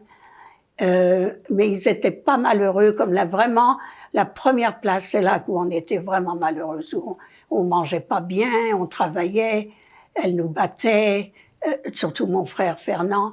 Et puis, mais les autres places, vraiment, surtout la deuxième place, ils étaient pas méchants, on mangeait à notre faim, il n'y avait pas beaucoup d'amour, mais ils nous sauvaient notre vie quand même. Et alors, vous avez dit qu'ils avaient peur, que tout le monde avait peur, vous deviez repartir. C'est quand vous repartez? C'est vers la fin vers le milieu de 44. À ce moment-là, d'un seul coup, on retourne tous à Paris. Pas 44, 43, non? Non, c'est à la fin, vers le 44 qu'on a été au couvent. C'est vers la fin de 44. Non, mais attendez, parce que Paris était déjà libre en 44. Oui, mais c'était au début de 44. Début de 44, oui, OK. Alors, vous, encore une fois, vous retournez... On se retrouve tous à Paris d'un seul coup. Et là, maman, elle contacte pas Losé, mais elle rencontre dans la rue, c'est très drôle d'ailleurs, une dame en civil. Et maman parlait à tout le monde. Alors, elle commence à parler, et cette dame, c'était une religieuse habillée en civil, et maman lui raconte notre histoire. Et cette religieuse, elle venait de l'ordre des Sœurs de Sion, qui avait 2 pensionnats, un pensionnat à Paris et un pensionnat à Saint-Omer. Et cette religieuse, cette dame, je ne me rappelle pas du nom, elle s'arrange pour que les 6 filles aillent à Saint-Omer et les 2 garçons autre part. Et à ce moment-là, on est à Paris, à Grandbourg, en fait. C'est une banlieue, Grandbourg. Ils ont un pensionnat. Cet ordre-là, les Sœurs de Sion, c'était un ordre de religieuses très, très éduquées. Les sœurs, les religieuses supérieures, elles enseignaient et elles s'étaient reconnues jusqu'au baccalauréat, où les jeunes filles, c'était un pensionnat, donc elles dormaient et à Paris et à Saint-Omer. Et nous, on est allés à Saint-Omer et on était orphelines d'un, parce qu'il y avait juste ma mère, et on était là toutes les 6. Mais on n'a pas été enseignés, éduqués chez les sœurs parce que on n'avait pas d'argent. Donc on ne pouvait pas payer. C'était un pensionnat très très très cher, privé, très cher. Et on pouvait pas. Elles n'ont pas voulu nous enseigner. Donc on est allé à l'école du village. Alors tous les jours, je me rappelle, on partait le matin, 2 par 2, et on allait à l'école du village. Saint-Omer, c'est une petite ville, et on était beaucoup dans la même classe. Et j'ai eu beaucoup de plaisir à aller dans cette école, parce que c'est là que j'ai appris, il y avait une institutrice qui nous racontait des histoires. Et elle était assise et on était par terre autour d'elle. Et elle nous a parlé de Abraham, Jacob et Joseph et toutes ces histoires que je trouvais fascinantes. Et on avait de très bonnes manières parce que au couvent, ils étaient extrêmement disciplinés. Très, très disciplinés parce que même quand on dormait, il fallait qu'on ait les bras comme ça parce qu'elle vérifiait où étaient nos mains. Et elle vous réveillait si vous n'étiez pas comme ça? Oui, il fallait qu'on mette nos mains comme ça parce que au point de vue sexuel, il fallait pas qu'on mette nos mains où il fallait pas. Et c'était très, très discipliné. En même temps, on avait une très bonne éducation. Je me rappelle avoir été battue une fois, très sévèrement, par une religieuse qui s'appelait Mère Fidès, parce que j'avais parlé pendant le manger. Et elle m'a prise dans une petite chambre à côté et vraiment battue tout le corps. Et je me rappelle que mes sœurs pleuraient, moi je pleurais évidemment. Et puis, mais on a eu une bonne éducation, on a eu des beaux Noëls. J'ai fait ma première communion, habillée tout en blanc, toute seule, entrée dans la chapelle, parce qu'il y avait la chapelle dans le couvent. Je me rappelle avoir l'hostie qui s'est collée contre mon palais et que j'ai essayé d'enlever, de faire tomber, et qui est tombée sur mes dents, que j'ai croqué. Affolement total, c'est le corps de Jésus, mais il n'y a pas de sang, il n'y a rien du tout. Je pense que j'ai perdu la foi à ce moment-là, j'avais 7 ans. Parce qu'il n'y avait pas de sang, il n'y avait rien. Et donc, on nous a raconté des histoires. Est-ce que c'est mieux? Je veux encore retourner à votre arrivée au couvent. D'accord. Est-ce que vous avez des souvenirs de l'arrivée et de vos premières impressions quand vous arrivez devant la porte et puis quand vous entrez? J'ai pas tellement d'impressions parce que je fais partie d'un groupe de jeunes filles de différents âges qui sont comme nous. Ils ont, c'est des orphelins, 1 ou 2 parents, toutes des juives. On est toutes des juives, mais il y en a 2 qui n'ont pas été baptisées. C'est 2 sœurs, Eliane et Huguette. Et toutes les 2 sont algériennes. Et nous, quand on était petites, on les baptisait toutes les semaines. On leur mettait un peu de sel et un peu d'eau sur le front. On voulait absolument qu'elles soient avec nous parce qu'elles étaient exemptes d'aller à l'église. Elles n'étaient pas obligées. Elles y allaient quand même, mais on n'était pas obligés. Nous, on était obligés d'aller. Alors là, c'est là que j'ai vraiment tout appris. L'impression, étant donné qu'on ne faisait pas partie de la communauté des pensionnats, on n'avait pas d'uniforme. Tandis que les 2 Isabelle et Cécile, elles avaient l'uniforme comme des pensionnaires. Comment elles avaient, elles étaient, je crois que les sœurs ont voulu peut-être les éduquer un peu davantage, elles étaient plus âgées. Et il y en a une d'ailleurs, la cousine Isabelle, qui est restée au couvent. Elle n'est pas revenue à Paris avec nous après la guerre. Elle est restée au couvent jusqu'à ce qu'elle ait son baccalauréat. Ensuite, elle est allée dans une chambre. Ensuite, elle a fait une demande au gouvernement pour devenir pupille de la nation. Et à ce moment-là, elle était aux frais de l'État et elle est restée en France catholique presque tout le temps, excepté qu'elle s'est mariée avec un juif. Donc, elle est revenue après. Et où est-ce que vous dormiez? Comment était... On avait un dortoir avec chacune un lit, une petite table de nuit avec une cuvette, il y avait de l'eau froide, on devait se laver nous-mêmes, il n'y avait pas vraiment de douche. C'était toujours à l'eau froide que je me rappelle qu'on se lavait. Mais c'était seulement les Juifs qui étaient ensemble ou avec les autres pensionnaires? Ah non, on faisait pas partie des pensionnaires. Du tout, parce que les pensionnaires payaient un montant très gros pour être enseignés. Comme je dis, c'était un couvent d'élite, des religieuses extrêmement éduquées. Et si un jour vous recherchez les Sœurs de Sion, c'est une histoire très, très incroyable d'ailleurs. C'était deux frères qui ont fondé les Sœurs de Sion, deux frères juifs qui ont fondé ce couvent très intéressant. Mais les pensionnaires ne faisaient pas du tout partie de nous et on était vraiment, on était supervisés, très bien élevés. On avait des règles, jamais mettre les coudes sur la table. Fallait qu'on soit comme ça.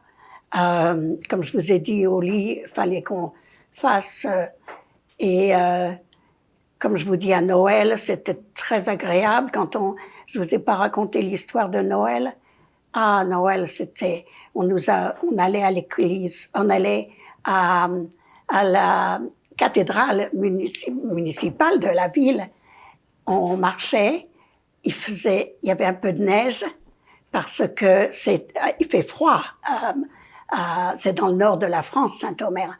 Et on marchait, je me rappelle que mes chaussures faisaient comme ça, et les arbres, avec un peu de neige dessus, scintillaient. C'était magnifique.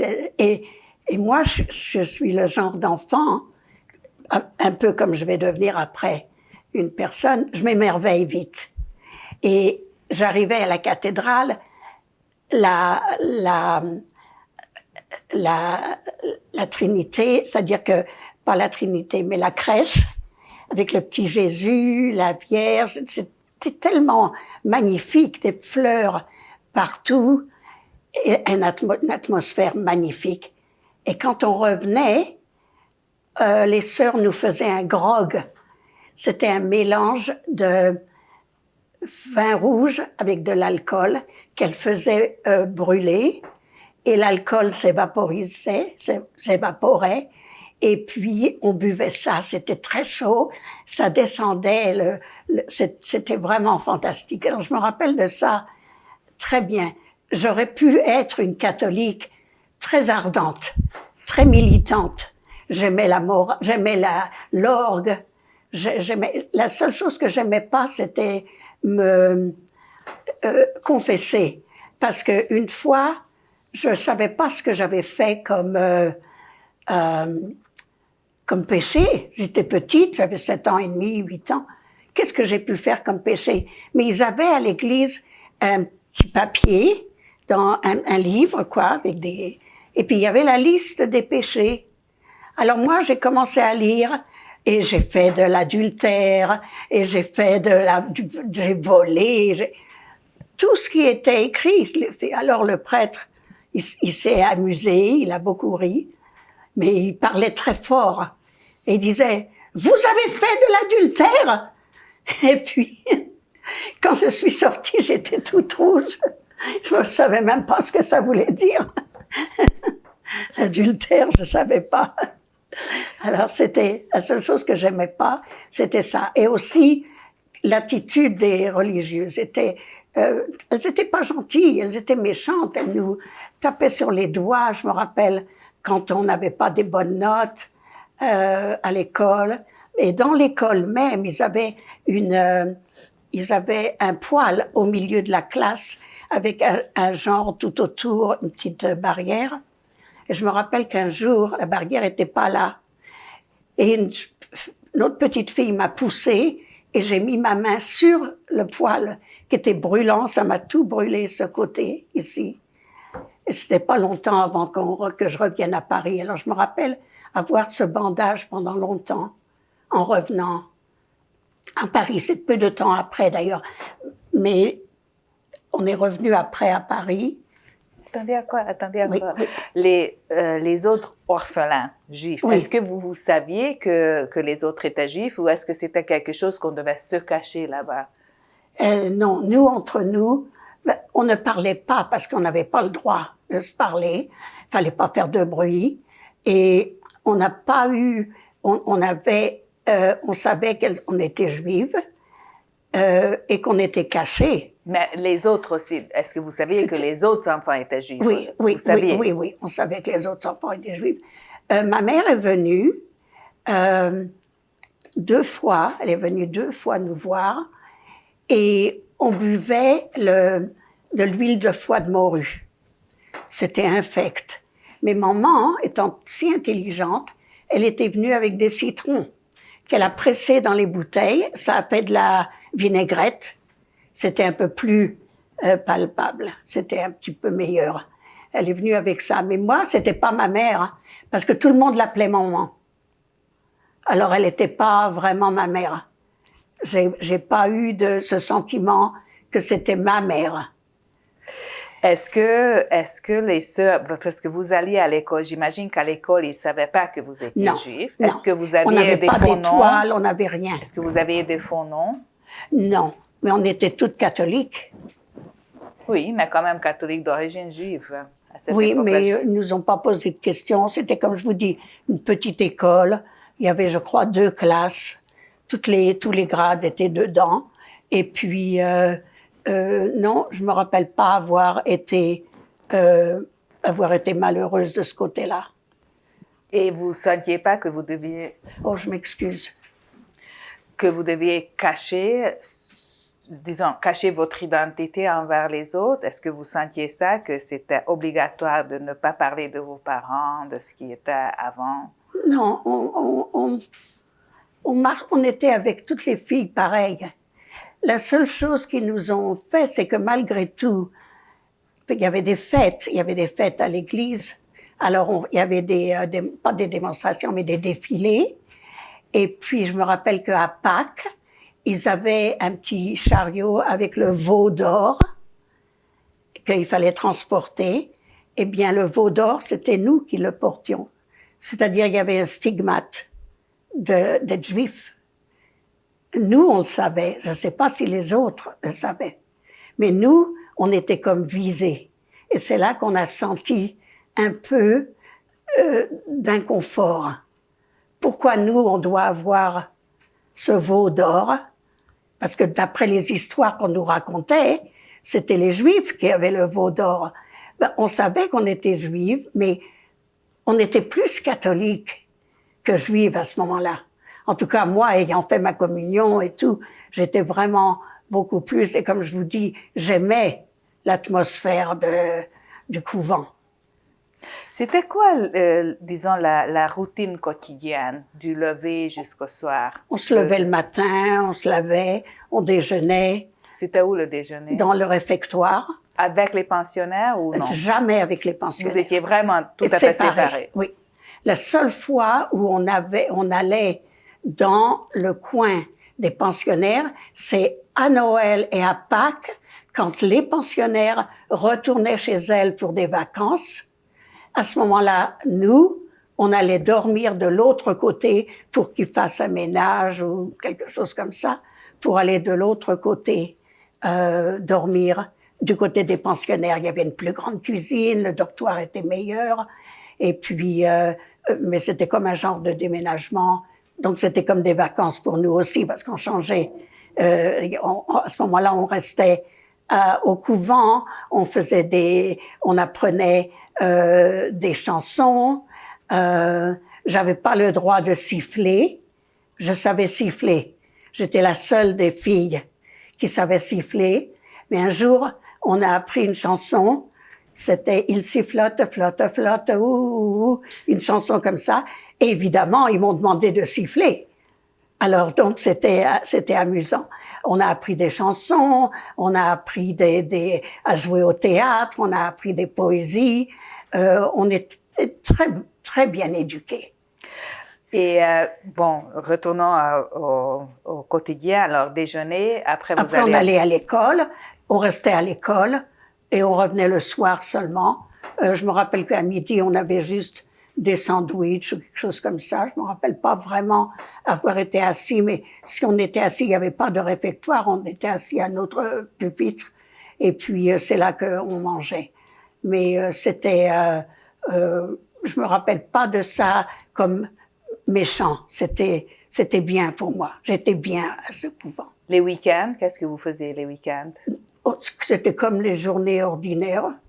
On faisait la même chose, on allait se promener, on allait voir oui, il y avait des occasions, par exemple, on allait une fois par mois voir des personnes âgées, des gens qui avaient la démence. Je me rappelle avec beaucoup de plaisir aller à ces randonnées parce que je trouvais que leurs mains étaient douces et elles étaient vieilles, mais elles faisaient pas peur. Et puis, mais je me rappelle qu'une fois, on est allé dans un cimetière, ça devait être à la Toussaint probablement, et puis je suis tombée dans une tombe. Il y avait un trou, il y avait eu de la boue, j'ai glissé dedans, c'était comme un genre où on met les coffins. Oui. On met les cercueils l'un à côté de l'autre. Je me rappelle avoir hurlé, et finalement quelqu'un m'a tendu les mains. Il a fallu, parce que c'était pas bouché ce trou. Ça, je me rappelle avoir eu très peur, mais les enfants sont très vite, ils se remettent. Et puis, mais les gens âgés, ça m'avait beaucoup frappé, énormément. Est-ce que vous aviez des tâches que vous deviez faire, vous, les enfants juifs? Il fallait absolument qu'on raccommode nos chaussettes. On a appris à raccommoder nos chaussettes avec une pierre à l'intérieur de la chaussette. On a même appris le point de chaînette, le point de chaîne, comme une chaîne. Au lieu pour faire les croisés comme ça, on les faisait comme de la broderie pour être plus solide. On a appris à coudre. On nous a donné une fois à Noël des poupées en celluloïd il fallait qu'on les habille tout de suite. Et on a vraiment appris bien à coudre. Alors on devait fallait qu'on fasse notre lit. Mais des tâches, disons, de faire quelque chose dans la cuisine. Non. Non. Il y avait des sœurs à ce moment-là, parce que les religieuses supérieures, les enseignantes, on en avait. Mère Fidès, c'était une de celles-ci. Mais les sœurs, c'était celles qui faisaient le ménage et puis les tâches plus manuelles. Est-ce que vous avez déjà rencontré quelques punitions que vous avez eues? Est-ce qu'il y avait des punitions récurrentes ou des punitions pour certaines choses que vous avez eues? Il fallait se mettre à genoux pendant longtemps. Je me rappelle avoir eu très mal aux genoux. Il y avait les punitions religieuses quand le monsieur le curé nous donnait des punitions de temps, de dizaines, jusqu'à aujourd'hui, je me rappelle je vous salue Marie. Le Notre Père, je me rappelle plus tellement, mais je vous salue Marie, je me redis des fois de temps en temps. Et puis je me pose la question comment les enfants comprenaient cette prière. C'était en français, mais on comprenait rien de vos entrailles. Et c'était vraiment très drôle. Et comme je disais, j'avais perdu moi la foi parce que écoutez, j'avais vu ma mère enceinte. Je savais que la Vierge, ça pouvait pas. J'avais une idée à peu près de ce que c'était. Et puis où j'étais avancée, mais je sais que tout ça, je le savais. Je me rappelle pas avoir appris à lire, mais je me rappelle avoir su lire déjà. Très loin. J'ai toujours lu beaucoup lu. Est-ce qu'il y a des sœurs particulières dont vous vous souvenez, ou bien parce qu'elles étaient gentilles, ou bien parce qu'elles étaient méchantes avec vous? Mère Fidès, ça, je m'en rappellerai tout le temps, parce qu'elle était méchante avec moi. Qui d'autre? il y en avait une, par exemple, qui a été, elle s'appelait Germaine, celle-là, une jeune fille qui avait perdu ses parents et elle avait dit un gros mot et ils l'ont envoyée dans une école de redressement. Alors ça, c'était une grosse punition, parce que si on faisait quelque chose de mal, on nous disait toujours, on va vous envoyer là-bas. Et on avait très peur de cet endroit. Mais autrement, non, il fallait que on couse, il fallait que...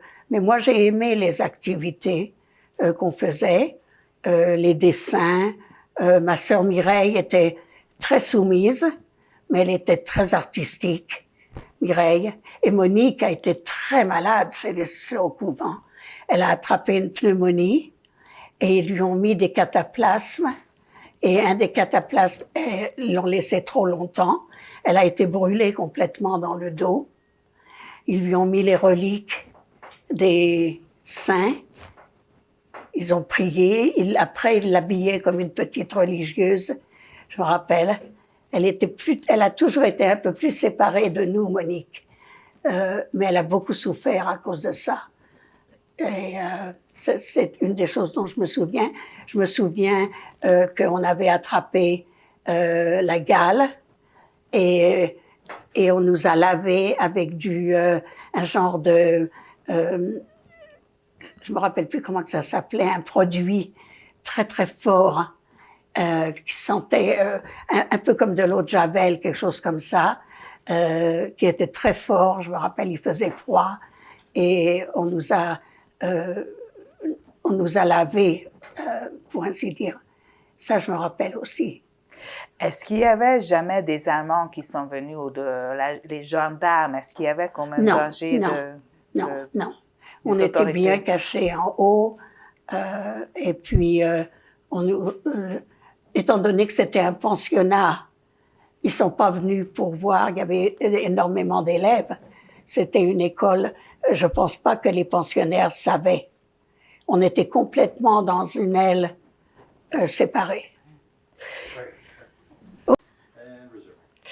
Et pendant que vous étiez cachés ici et là, votre mère, comment elle a passé la guerre? Alors elle était cachée aussi.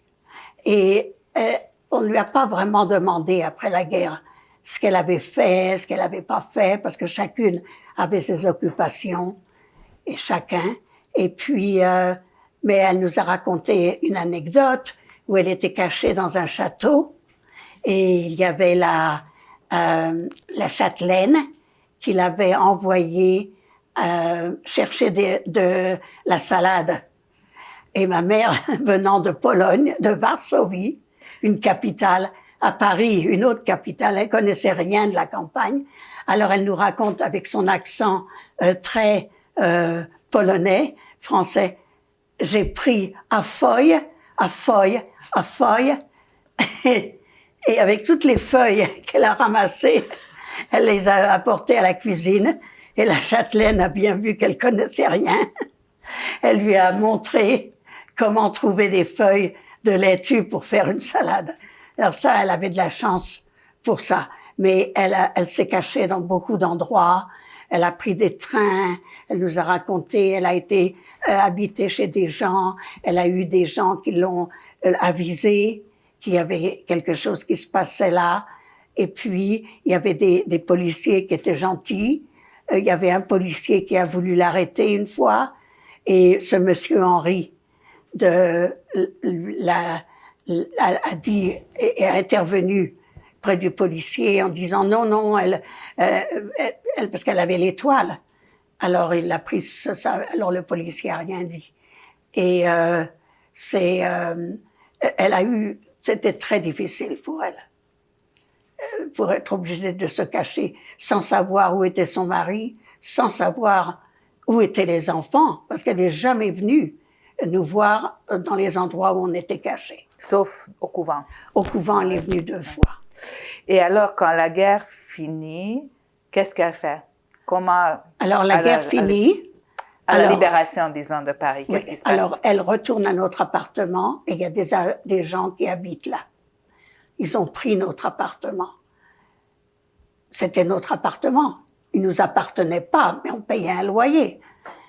Alors, elle a été obligée d'aller à la cour, au tribunal, pour récupérer l'appartement.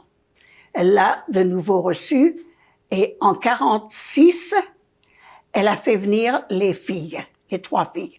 Quand elle a pris l'appartement, il y avait rien, absolument rien, que des murs. Qu'est-ce qui s'est passé avec tout Ils ont tout pris. Quand ils ont mis, pour revenir bien avant, quand ils ont mis les scellés, ils avaient l'intention de revenir chercher les meubles, la vaisselle et tout ça. Maman avait demandé à une voisine de prendre notre vaisselle cachée. Et après la guerre, donc, elle n'a pas retrouvé ses assiettes et tout parce que la voisine a refusé de lui rendre sa vaisselle. Elle l'a invitée plusieurs fois à manger, d'ailleurs, pas à manger, mais à prendre un café dans sa propre vaisselle, à ma mère.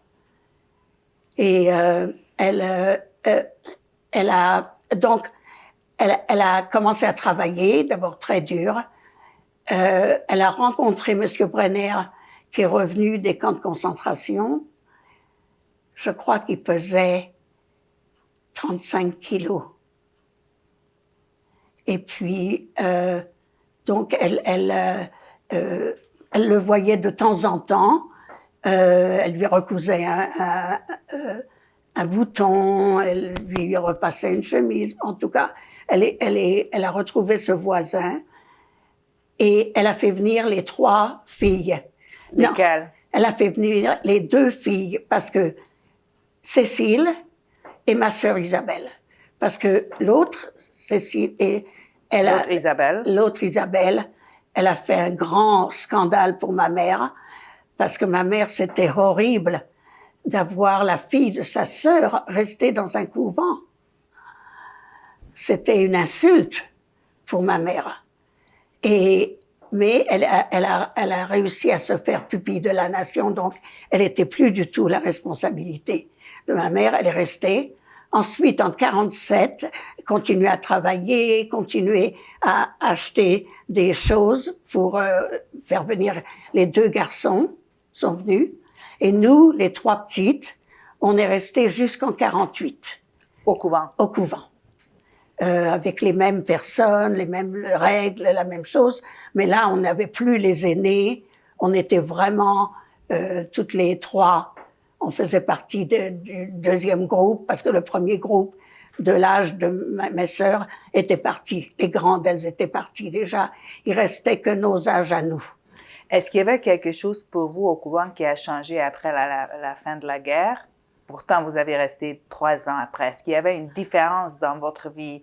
Non, aucune différence, même encore plus sévère pour la religion. Et j'ai appris par la suite, un jour, la mère supérieure nous appelle dans son bureau et elle nous dit « Vous partez demain, vous retournez à Paris, vous avez un nouveau père. » Un nouveau père, qu'est-ce qui se passe? Bon, on posait jamais de questions, on n'avait pas le droit. Mais entre nous, toutes les 3, on dit, mais qu'est-ce qui se passe? Qu'est-ce qu'ils ont fait de notre père? Pourquoi un nouveau père? Mais comment est-ce qu'il est? Qui est-ce? Et le lendemain, d'abord j'ai appris par la suite qu'on est rentré à Paris et on a fait connaissance avec, maman était remariée, elle s'est remariée en 48 d'ailleurs, juste avant qu'on vienne. Avec qui? Avec ce monsieur Brenner, qu'elle avait rencontré dans les escaliers. Et quand il est revenu des camps et qu'il a vu ma mère et que ma mère lui a dit « Les 8 enfants ont été sauvés », imaginez-vous ce qu'il a dû ressentir quand elle lui avait proposé de garder ses enfants. Les 3 ont été tués et sa femme aussi. Ma mère connaissait sa femme, ses enfants, mais lui connaissait mon père. Donc, c'était des amis d'abord. Ils se sont mariés. Et j'ai appris par la suite que c'est lui qui a absolument insisté pour qu'on revienne du couvent. Il a dit « Aucune juive devrait être dans un couvent ». Il n'y avait pas une bonne réputation à ce moment-là pour l'Église catholique. Et puis, maman a eu beaucoup de mal de nous faire sortir. Ils voulaient pas. Les sœurs ne voulaient pas nous laisser partir. Ça a pris plusieurs mois, apparemment. Mais qu'est-ce qu'ils ont dit? Pourquoi Parce vous que vous gardez? quand on est catholique, on appartient à l'Église. Et on ne peut pas être autre chose que catholique. Alors on appartenait à l'Église. Ça a été vraiment très difficile. Alors nous, on est rentrés, on a vu notre père, on a vu notre mère. On a refait connaissance avec les enfants, les frères et sœurs que je connaissais plus. Je connaissais plus ma mère. J'ai toujours, moi, trouvé que j'ai pas non seulement perdu mon père, mais j'ai perdu ma mère aussi. Parce que j'ai jamais réussi à recapturer l'avant-guerre. Le lien, à part ce pied qui m'était si cher, j'ai pas retrouvé ma mère. Est-ce que vous avez eu contact avec votre mère entre 45 et 48? Est-ce qu'elle venait vous voir ou Non, non. Dans les 3 ans? Non, on a eu seulement, comme je vous dis, ces deux fois où elle est venue. Je pense que C'était après la guerre ou pendant la guerre? Une fois pendant la guerre et une fois après la guerre. Alors, je crois que c'était en 46 où elle est venue nous voir et presque très peu de temps après, elle a emmené Cécile et Isabelle, où Isabelle et Cécile sont parties. Est-ce que vous avez jamais demandé plus tard pourquoi elle n'est pas venue vous voir plus souvent? Elle pouvait pas, dans ce temps-là, il fallait qu'elle travaille. Elle pouvait pas s'absenter du tout. Elle travaillait du matin jusqu'au soir. Elle a toujours travaillé. Même en étant mariée avec Monsieur Brenner, lui, il avait un atelier au 2e étage. Maman, elle a jamais voulu qu'elle lui devait pour nous. Elle était enceinte une fois avec Monsieur Brenner. Elle a fait une fausse couche. Et donc, elle n'a pas eu d'autres enfants avec lui. Et puis, elle pouvait pas. Elle a vraiment essayé tout ce qu'elle pouvait, mais ça, elle pouvait pas. Il y avait rien dans la maison. Il fallait acheter tout au fur et à mesure. Et quand on est partis, nous, les 3 petites, on est partis qu'avec les vêtements sur notre corps. Les religieuses ont refusé de nous donner d'autres vêtements parce qu'elles étaient fâchées. Et est-ce que quand et comment est-ce que vous avez appris que votre père ne va pas revenir? Ben, d'abord, on a entendu des rumeurs, mais ma sœur aînée, mes frères aînés nous ont dit qu'il était pas revenu. Après la guerre, pendant longtemps, ma mère allait tout le temps voir à l'hôtel Lutetia les listes de gens qui revenaient de la guerre. Le nom de mon père était jamais là. Donc, c'était de 45 à 48 quand elle s'est mariée. Au bout de 3 ans, elle a reçu un papier en disant où il était mort. Et elle a réussi à savoir qu'il avait donc un certificat de décès. Bon. Et puis nous, on l'a appris en sachant, quand on a pris un beau-père, maman nous a raconté qu'elle avait été, qu'elle avait cherché, qu'il n'était pas revenu, et ça nous a désolés complètement. Moi, je voyais des étrangers dans le métro ou dans la rue, et je croyais que c'était mon père. Et chaque fois, mon frère Fernand aussi. Mon frère Fernand, il a cru pendant des années, parce qu'il avait pas été gentil, que notre père voulait pas revenir. Alors il y a eu beaucoup de traumas. Et comment on est revenu après? Est-ce que vous l'avez dans vos questions? Comment j'ai appris qu'on était juive? Je vais vous venir là juste avant que vous reveniez à Paris. Oui. Votre mère vient vous voir une fois en 46, vous restez au couvent jusqu'à 48. Oui. Comment est-ce que vous avez des souvenirs, comment vous vous sentiez comme enfant que votre mère ne vient pas vous voir? Non, parce que ma mère, à ce moment-là, comme je dis tout à l'heure, elle n'était pas vraiment ma mère. Elle appartenait à tout le monde. Elle n'était pas à moi. Donc, j'avais pas ce souvenir elle aurait dû venir. On savait qu'on avait notre mère. On savait rien de notre père. On était comme les autres filles qui avaient perdu leurs parents aussi. On en parlait entre nous, mais on n'avait pas beaucoup de temps parce qu'aller à l'école, faire nos devoirs, faire ci, on était toujours occupés. Donc c'était pas un sujet qu'on discutait. Et Monique et Mireille ont aucune notion de la guerre. Alors moi, j'avais pas beaucoup de personnes avec qui parler. Alors j'étais seule, pour ainsi dire. Toutes les questions que je pouvais me poser, c'était à moi-même. Et je me rappelle avoir eu beaucoup d'anxiété, avoir eu des moments très tristes. Mais je pleurais pour un rien, sans savoir pour quelle raison. Je pleurais très facilement. Et je sais pas, mais je parlais pas. Et quand je suis revenue à Paris, c'est là que j'ai vu la perte que j'ai eue de ma mère. Parce qu'elle était plus la mienne, elle était celle de ma sœur, elle était la mère de mes petites sœurs, elle était la mère de mes frères. Elle était plus, j'avais plus ce lien. Et mon père, il n'était pas là. Comme je vous dis, je voyais dans la rue des gens qui lui ressemblaient. Je pensais que c'était eux. Et puis, c'est tout. Comment était votre relation avec votre beau-père, M. Brenner? Il était extrêmement froid de caractère. C'était le vrai Polonais, éduqué. Lui, il avait été à l'école, le Cheder, à l'âge de 3 ans. Il écrivait le yiddish, il lisait le yiddish, il connaissait toutes les prières par cœur.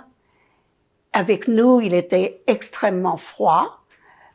On lui parlait pas. C'était très difficile parce que nous, les 3 petites, on l'appelait papa parce on était tendres. Les 3 aînés ont refusé de l'appeler papa. Alors quand je parlais aux grandes, fallait que je dise monsieur. Quand je parlais aux petites, je disais papa. J'étais toute mélangée complètement et j'étais à un âge, 11 ans, où c'était l'adolescence qui commençait. J'étais très, très perturbée. Et moi, j'avais aimé l'école. J'avais aimé le couvent. Donc, c'était un déplacement très difficile.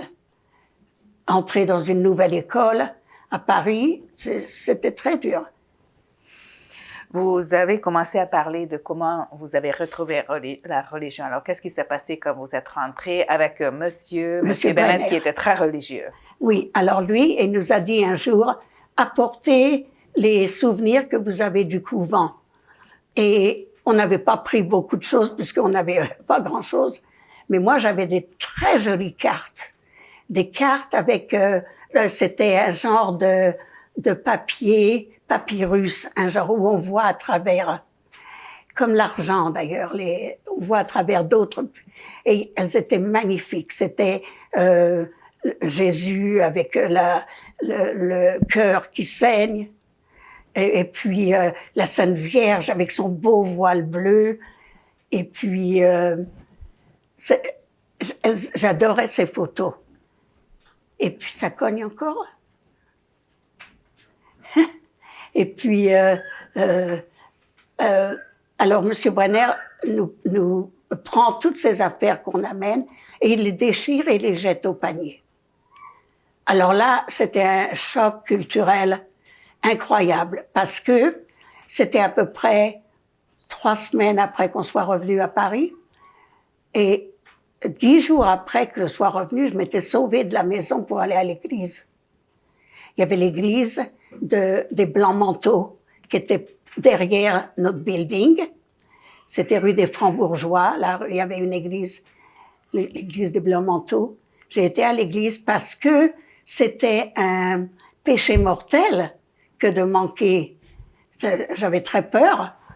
Alors j'ai été, et c'était à peu quelques jours après que je sois revenue, qu'il a tout jeté et il nous a dit à partir de maintenant, vous allez aller à l'école, à la synagogue, au patronage, tous les soirs, après l'école laïque, vous irez à la synagogue, faire vos devoirs laïques et apprendre l'hébreu et savoir comment vous êtes juive. Et c'est ça qu'on a fait. De l'école, on finissait à 4h30, on allait directement au patronage qui était dans une synagogue, on faisait nos devoirs, On avait un 4 heures, du pain et du chocolat. Je me rappelle des grands morceaux de chocolat comme ça, avec des rangées. Alors, on avait comme un doigt chacune. Et puis, après, on apprenait l'hébreu. Alors, j'ai appris l'hébreu. J'étais très flexible, comme je pouvais oublier et recommencer facilement. Et ça m'a fait très drôle, parce que j'ai reperdu de nouveau la foi, mais d'une manière plus pensée, parce que toutes les belles histoires que j'avais apprises, c'était les mêmes. J'ai appris Abraham, Jacob, toutes ces Joseph, toutes ces histoires, c'était le même. Alors je me suis dit, il y a quelque chose qui va pas. Et j'ai beaucoup aimé je suis allée en colonie de vacances dans cet endroit, 3 années de suite. C'était où la colonie de vacances? C'était à Dinard, près de Saint-Malo. Et qu'est-ce que vous faisiez là? C'était organisé par qui? C'était organisé par cette synagogue qui nous ont emmenés, mes frères. C'était mixte. C'est la première fois où on allait quelque part mixte. Et puis, j'ai beaucoup aimé aussi aller là, parce que les 2 années avant, on est allé en placement familial pendant l'été. On avait quand même 2 mois et demi de vacances. On nous a envoyés à la campagne, chez des paysans encore. Mais à ce moment-là, personne ne nous a appris à faire quoi que ce soit. On était nourris, logés, on mangeait bien, mais les loisirs, c'était à nous. Alors, on avait des jeux de dehors, on jouait avec des billes, on jouait avec des cerceaux, on jouait avec des choses qu'on faisait nous-mêmes, mais livrés à nous-mêmes complètement, sans supervision, sans rien du tout. On faisait des trous dans des bottes de foin pour jouer à l'intérieur, mais c'était tout. Et aux colonies vacances, c'était comment? C'était complètement religieux, tout religieux. On a appris les fêtes, on a appris toutes les chansons juives, on a appris les fêtes comme Purim, c'est comme aujourd'hui d'ailleurs Purim.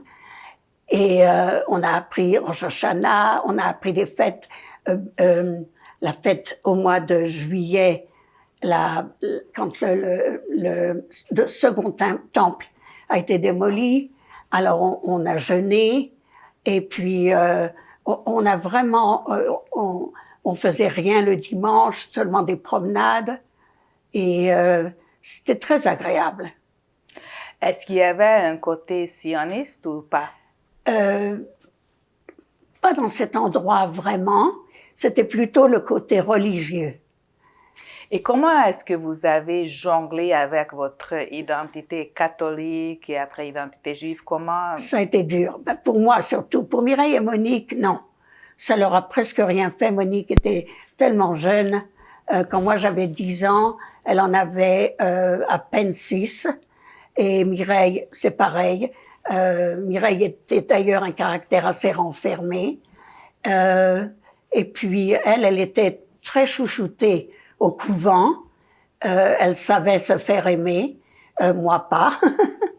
J'avais trop une grande bouche. Et puis Monique, elle a été malade et tout ça. Alors elle était séparée de nous un peu. Et on faisait rien non plus à la maison, excepté qu'on a fait une fois avec Monsieur Brenner un Pâques, une fête de Pâques. On a fait un Seder, et Monsieur Brenner, il a fait le service tout en hébreu. Alors mes sœurs, mes frères et moi, on a beaucoup ri parce qu'on comprenait rien. Et puis Monsieur Brenner a pas aimé qu'on rit. Il a refusé d'en faire après. Il a plus jamais refait de Seder. Je suis vraiment devenue juive, moi, au Canada. Et alors, disons, à la maison, avec ce monsieur religieux, vous n'avez pas fait Rosh Hashanah, Yom Kippur, on n'a rien fait du tout. Lui, il a arrêté tout ce qui était juif aussi, à cause de la perte de sa femme, de ses 3 enfants. Sa foi a été complètement perdue. Mais alors, pourquoi il a insisté que vous appreniez l'hébreu et le judaïsme? Parce qu'il voulait qu'on reste juive. Il fallait qu'on reste juif. Et moi, je suis après devenue beaucoup plus juive. Tout le temps, à cause du fait que si je reniais que j'étais juive, mon père, il serait mort pour rien. Et je voulais pas que dans ma tête, mon père meure pour rien. Il est mort parce qu'il était juif. C'était ancré en moi. Et alors, vous avez vraiment laissé le catholicisme Complètement, complètement. Vous avez dit que l'école était difficile au début et après, au retour à Paris. Et après, est-ce que ça s'est amélioré, votre vie à l'école à Paris? À Paris, l'école, oui, parce que c'était avec le système. On avait eu une bonne éducation au couvent. Donc, on n'avait pas perdu de temps. On était dans les bonnes classes. On a rencontré une cousine parce que le frère de mon beau-père est revenu, lui, eux, ils s'étaient cachés en Russie, en Sibérie, et ils sont venus à Paris aussi. Il avait une sœur au Brésil, je crois, et un frère, ce frère-là. Et donc, Annie, leur fille, avait 2 ans de plus que moi. Et elle est allée à l'école, elle a appris, elle avait un don pour les langues, elle a appris, d'ailleurs, elle savait lire et écrire le yiddish. Et elle a appris le français en 3 ans, complètement. Elle a passé son certificat d'études et tout. Et elle est venue au Canada à l'âge de 16 ans, je crois, très, très près des années 50. Et pas 50, 48, 51. Oui, 52. Elle est venue au Canada, à Toronto d'ailleurs. C'est là qu'elle est venue en premier. Et puis, nous, on a suivi nos années. Mes frères et sœurs ont été jusqu'à l'âge de 14 ans, parce qu'à 14 ans, c'était obligatoire. Mais moi et ma sœur Mireille, on a été à l'école secondaire pour 3 ans encore. C'était un brevet commercial. On a été encore 3 ans. Alors, on a fini le high school. Et après? Alors, vous finissez d'ailleurs à l'école. Est-ce qu'il y avait à l'école où vous alliez, est-ce qu'il y avait d'autres juifs? Il y en avait. J'ai été traitée d'ailleurs pas longtemps après. Il y a une fille qui m'a traitée de sale juive et je lui ai donné une grande gifle. On a été appelées toutes les deux au bureau de la directrice et elle a fait sortir l'autre après l'avoir réprimandée. Et quand elle est partie, je me rappelle que la directrice a ouvert ses bras et qu'elle m'a serré dans ses bras. Ça, c'est un souvenir que j'ai gardé et ça m'a réchauffé le cœur en même temps. Mais en même temps, on était comme sans racines. Mes 2 petites sœurs et moi, on n'était pas ni là ni là. On allait dans la rue, on entendait des gens. Par exemple, une fois, on suivait un jeune couple qui avait un petit garçon avec une magnifique petite bicyclette. Et puis, on entend des gens à côté qui disent « Oh, il est mignon, ce bébé, ce petit garçon, il était beau. » Ils entendent les gens parler en yiddish et ils disent tout de suite « Oh, c'est des juifs, c'est qu'eux qui peuvent se permettre des jouets comme ça. » Alors, il y avait toujours quelque chose qui accrochait. Et moi, j'ai toujours été très analytique. J'ai toujours posé des questions, j'ai toujours essayé de comprendre, j'ai lu beaucoup, même à cet âge-là. Et donc, on se sentait vraiment pas bien. On a quand même, à l'école, moi, j'étais toujours très triste. Ça a été une période triste. Et, par exemple, quand mes parents se disputaient, parce qu'ils se disputaient, et que ma mère, elle pleurait, ça me mettait en colère. Je trouvais que c'était un outrage que ma mère pleure. Elle avait pas le droit, on n'avait pas le droit de la faire pleurer. Elle avait trop souffert pour qu'après, on la fasse pleurer. Alors, mon beau-père, je l'aimais bien, mais avec des réserves. Donc, ça n'a jamais été mon père. Il était gentil, il a quand même été fantastique de prendre une femme avec tant d'enfants. Et il a appris le métier à mon frère complètement, la couture et tout. Et à ma sœur, elle a appris tout ce qui était confection, travail. Il a appris. Moi, j'ai pas appris tout ça. Qu'est-ce qu'ils ont fait comme travail, Monsieur Brenner et votre mère? Mon beau-père était un coupeur. Il savait faire un vêtement de femme du début jusqu'à la fin. Alors, il faisait un dessin. Il le mettait sur papier. Il coupait le tissu en dessous dans la forme des patterns et ensuite il assemblait. Et on avait 3 machines à coudre. Et ma mère mettait la doublure, la finition. On avait un presseur qui repassait tout ça. C'était un vrai atelier. Au deuxième, dans son appartement? Au début, c'était au deuxième, mais on a déménagé assez vite. Quand nous, on est revenus en 48. En 49, en 50, on a déménagé. On est allé dans un appartement rue Étienne Marcel. Toujours dans le Marais? Non, on était dans le quartier du Paris 2e, dans le 2e arrondissement. C'était plus le Marais, c'était rue d'Alésia et un quartier assez chic. Non, c'était pas rue d'Alésia, c'était rue Étienne Marcel. Rue d'Alésia, c'était plus tard, quand maman s'est acheté, quand ils se sont achetés tous les deux, mes beaux-parents, un appartement. Mais c'était rue Étienne Marcel et c'était aussi près de la rue Saint-Denis, mais on avait un grand appartement là, parce que l'atelier c'était une chambre énorme avec 2 immenses fenêtres ouvertes jusque le plancher, avec une petite barrière, vous connaissez.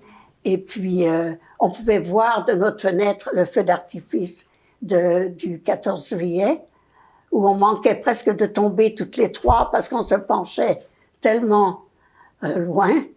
Et puis, il y avait on avait une salle de bain avec une baignoire. Et puis, d'ailleurs, on a fait une blague une fois avec cette baignoire parce qu'on allait chercher le poisson pour faire le gefilte fish chez Madame Clapfish, elle s'appelait. Madame Clapfish. Et on n'a jamais su si c'était son vrai nom ou si c'était son métier. Clapfish, elle s'appelait. On allait sur le Pletzel, près de la rue des Rosiers. On achetait la carpe vivante et maman la tuait très habilement. Puis une fois, on a été un jour avant. Alors, on a gardé la carpe vivante, on l'a mise dans la baignoire. Mais les carpes, quand on les sort, elles ont la bouche, c'est un vrai rond. Alors on a mis du schnapps, de l'alcool que maman faisait elle-même, le schnapps, une liqueur. La pauvre carpe, elle a cru qu'elle était un dauphin. Elle a sorti de l'eau comme ça. On était méchantes, cruelles. Et alors, vous parliez de l'atelier, ce qu'ils faisaient, mais vous m'avez dit qu'ils ont appris les autres enfants à travailler avec eux. Oui. Alors, comment c'était? Maurice, il a appris à coudre à la machine. Et Isabelle, elle a appris la couture, la finition, mettre la doublure, les choses. Moi, j'ai un tout petit peu appris à faire des boutonnières, mais ça n'a pas marché. C'était pas, comme on dit, my cup of tea. Et Fernand? Et Fernand, lui, le pauvre Fernand, ils ont essayé de lui enseigner le métier de presseur. Il était tellement amusant. Et un jour, il n'est pas resté dans cette carrière très longtemps, parce qu'un jour, il avait le fer qui était au lourd. C'était un fer à gaz. Il était très lourd. Il a mis le fer sur la manche qu'il était en train de repasser. Mais en même temps, il m'a raconté une blague. Et à la fin de la blague, la manche était toute brûlée. Alors ça a été la fin de sa carrière. Et il n'a jamais après travaillé dans le Schneidera. Les voisins là, dans ce nouveau appartement ou le quartier, est-ce que c'était encore un quartier juif ou c'était un quartier plutôt français? C'était français. À ce moment-là, l'école étant très laïque, on ne se posait pas de questions qui était qui, que nous, on était françaises. On se posait pas la question. D'ailleurs, on était très fâchés quand nos parents parlaient le yiddish. Parce qu'on pensait que c'était à cause de ça que on avait peut-être été dénoncés parce qu'ils ont entendu. Alors, on n'était pas pour. On voulait que nos parents, que ma mère et mon beau-père soient plus assimilés. Mais nous, on n'a jamais voulu tellement s'associer. On en avait peur. Est-ce que vous parliez le français avec eux à ce moment-là? Oui, oui, oui. Oui, on parlait. Maman nous parlait souvent en yiddish, qu'elle nous disait par exemple « Nemarut vom Kish », ça voulait dire « débarrasse la table », des choses comme ça. On les comprenait, on faisait. Mais parce qu'on avait beaucoup de tâches aussi à faire. Ma mère était sévère. Et il fallait qu'on époussette, il fallait qu'on mette de la cire sur le parquet et qu'on marche avec des patins. On appelait ça des patins. On était très disciplinés. Je me rappelle que j'avais un ami garçon qui est venu me chercher, on devait se rencontrer. Maman n'a pas voulu que je descende.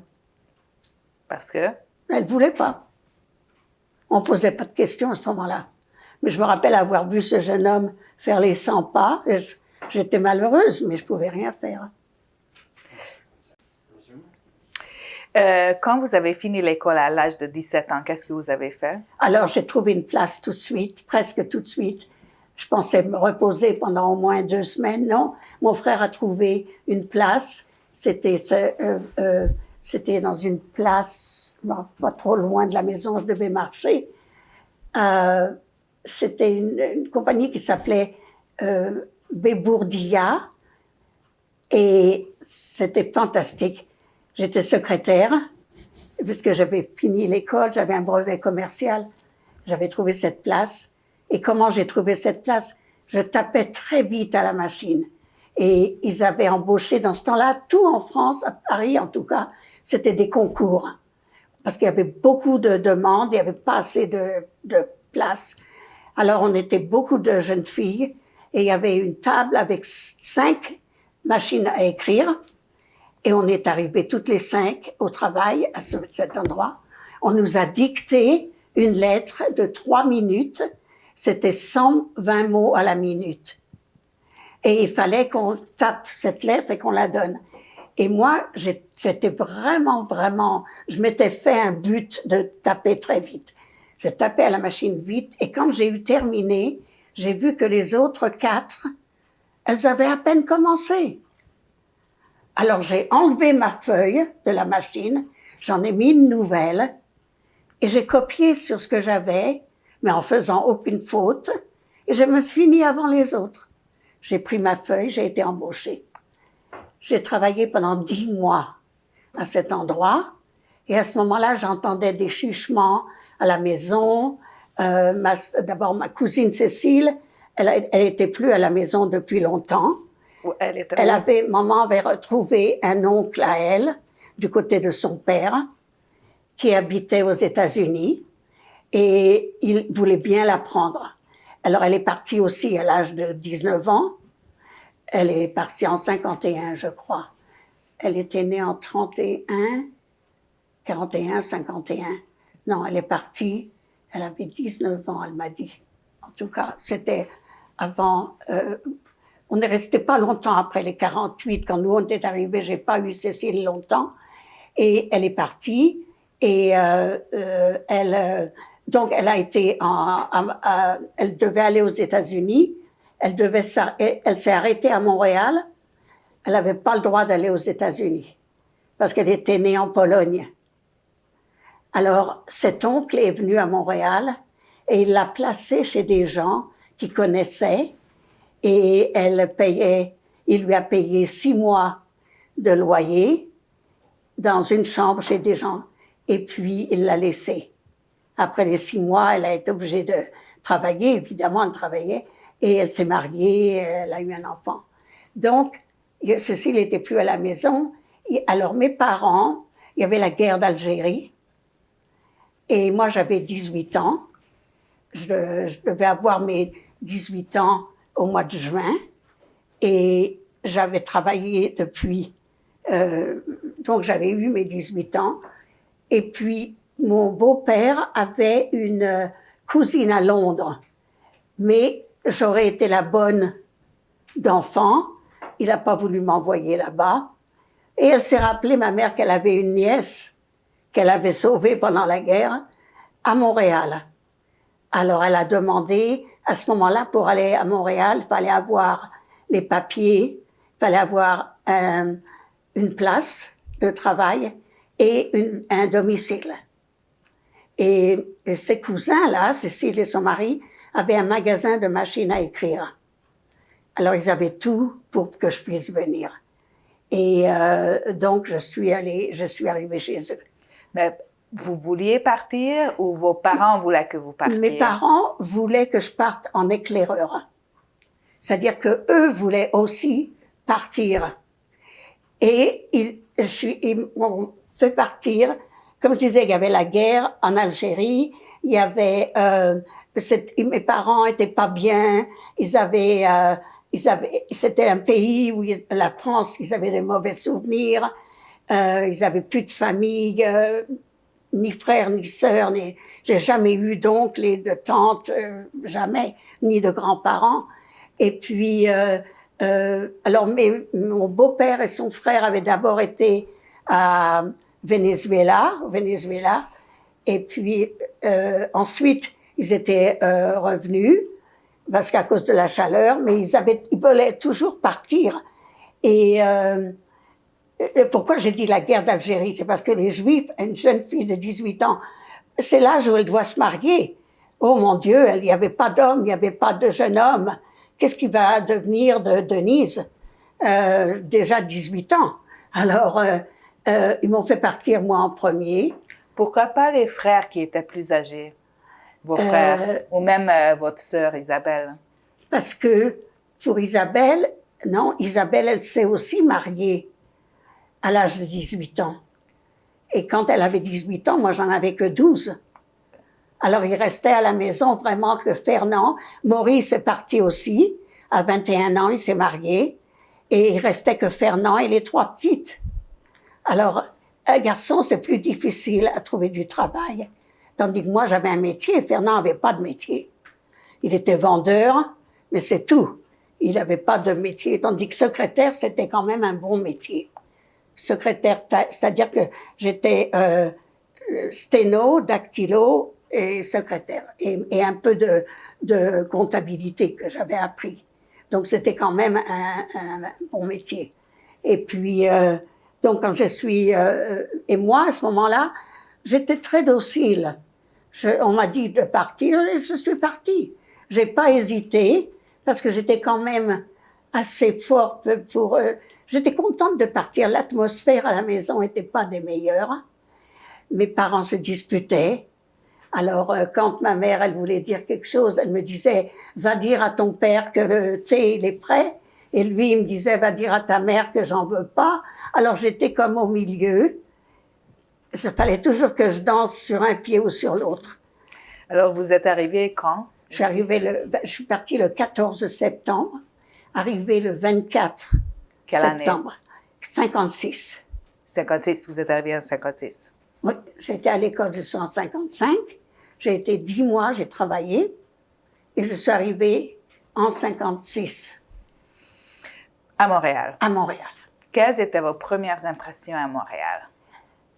D'abord le voyage en bateau. C'était incroyable, ce souvenir que j'ai de ce 10 jours, ça a pris. Et puis, sur le bateau, j'étais seule, j'étais la plus jeune d'un groupe de Français. Et puis, j'étais moins timide que les autres, peut-être. Alors, quand je suis arrivée dans la salle à manger la première fois, j'ai vu tout plein d'assiettes, plein de couverts. Je me dis, qu'est-ce que c'est tout ça? Il y avait au moins 3, 4 fourchettes, 2 couteaux, des petites cuillères, mais qu'est-ce qu'on fait avec tout ça? Alors, je suis allée voir un garçon de service et je lui ai demandé qu'il m'explique. Alors, quand je suis arrivée à la table, j'ai pris celui qu'on m'avait dit de prendre en premier. Tout le monde m'a regardé et a pris la même chose que moi. C'était curieux. D'ailleurs, j'avais rencontré une gentille femme, Marguerite, elle s'appelait, qui est venue à mon mariage après. C'était tout un groupe de Français. Le voyage était magnifique parce que moi, j'ai pas eu le mal de mer. Mais j'étais au premier étage. On était 2 dans cette chambre. Et moi, c'était des lits superposés, j'étais en haut, mais comme j'étais petite, je pouvais m'asseoir sans toucher le plafond. J'ai écrit 29 pages à ma mère, tout mon voyage, jour à jour. Et j'ai pleuré, j'étais toute seule. Et c'est là que j'ai commencé à avoir un peu mes parents m'ont manqué, mes frères et sœurs m'ont manqué. Et l'aventure, je savais pas l'inconnu, un peu prise en désarroi. Et arrivée à Montréal, au quai, c'est même pas ma cousine qui est venue me chercher parce qu'ils avaient un magasin, elle devait rester et elle savait pas conduire. Lui, son mari que je connaissais pas, il a pris la voiture avec le signe qu'on voit partout. Il y a marqué Denise. Alors j'ai été le voir. Et j'ai trouvé ça étrange de voir les rues tellement grandes. On a pris Park Avenue, qui était très grand, avec beaucoup d'arbres et tout. Et puis, ce monsieur que je connaissais pas, ça a été dur. Je parlais pas un mot d'anglais. J'avais appris l'anglais à l'école, mais c'était rien du tout. Et puis, je m'étais juré que un de ces jours, je vais prendre le livre d'anglais que j'avais et je vais le lire à partir de la fin. C'est ce que j'ai fait d'ailleurs. Vous avez dit que c'était difficile. Quels étaient, disons, les aspects les plus difficiles de votre nouvelle vie à Montréal? Sur le coup, j'ai pas vu beaucoup, mais j'ai rencontré, une semaine après que je sois venue, j'ai rencontré un jeune homme, parce que mon cousin et ma cousine, tous les deux, avaient été pendant la guerre, des enfants cachés. Lui, mon cousin, avait été dans les camps de concentration. Alors, ils étaient venus en 49. Voilà, c'était en 49 qu'il est venu. Et puis, ils avaient comme des groupes d'enfants qui sont venus en même temps. Alors, ils avaient des groupes qui se connaissaient. Alors, dans ce groupe, il y avait une dame, un couple de Canadiens juifs, nés au Canada, qui ont pris des gens. Ils ont adopté un jeune homme, mais ils n'ont pas adopté son frère. Lui, il a été envoyé à d'autres personnes. Et puis, Louis connaissait ce jeune garçon. Une semaine après, Nick, il s'appelait, il est venu me voir et il venait juste de finir ses examens d'ingénieur à McGill. Et il m'a dit qu'il y avait open house à ce moment-là. Et il m'a fait visiter toute l'université de McGill. Et il m'a emmené manger. Et je suis devenue timide à ce moment-là. Parce que je connaissais pas l'anglais, pas un mot. Lui, il le parlait bien. Montréal était anglais à ce moment-là. Les Français canadiens avaient seulement un grand magasin, Dupuis. Mais le reste, c'était Eaton, Simpson, Morgan, tous ces grands magasins. Les bonnes places étaient toujours en anglais. Et puis, les Canadiens français, j'ai eu beaucoup de mal avec ma place. J'ai trouvé une place de travail 2 semaines après, parce que, heureusement, ils avaient un magasin de machines à écrire. 15 jours, j'ai travaillé dans le magasin que à réapprendre le clavier. C'était pas le même clavier. Alors, il a fallu que je réapprenne. J'ai été chercher du travail 15 jours après. Le matin, je travaillais l'après-midi à Ville-Mont-Royal. La compagnie s'appelait J.B. Roland et Fils.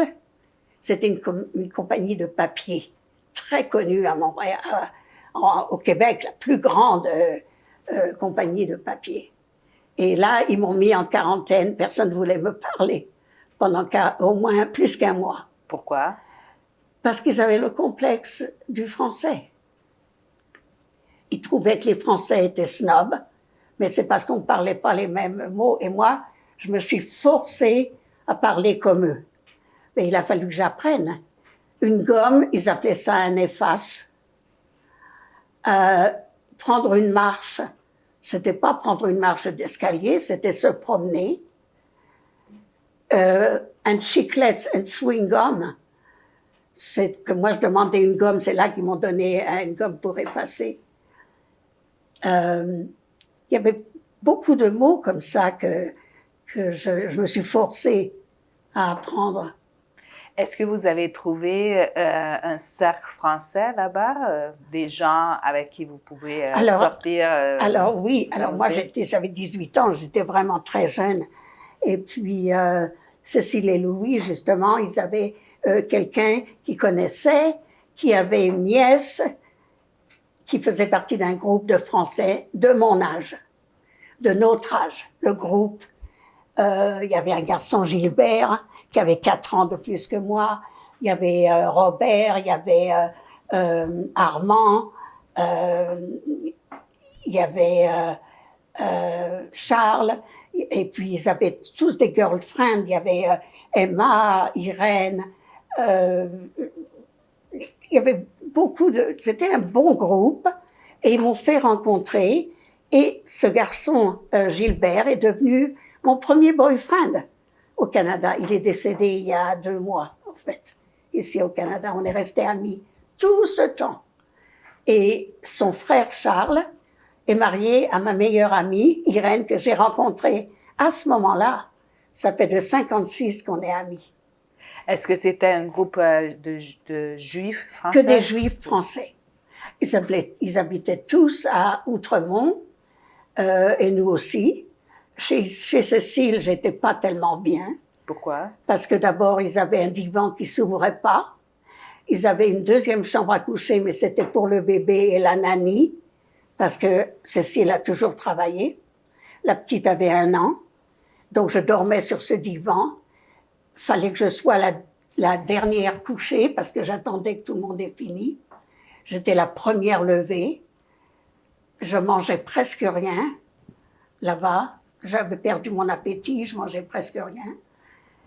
Et puis, dès que je suis arrivée, j'ai été apprendre l'anglais au YMCA, sur justement Park Avenue. Et sur le coin, il y avait la rue Bernard. Et ce groupe, on se rencontrait toujours à Bernard. Et alors après le travail,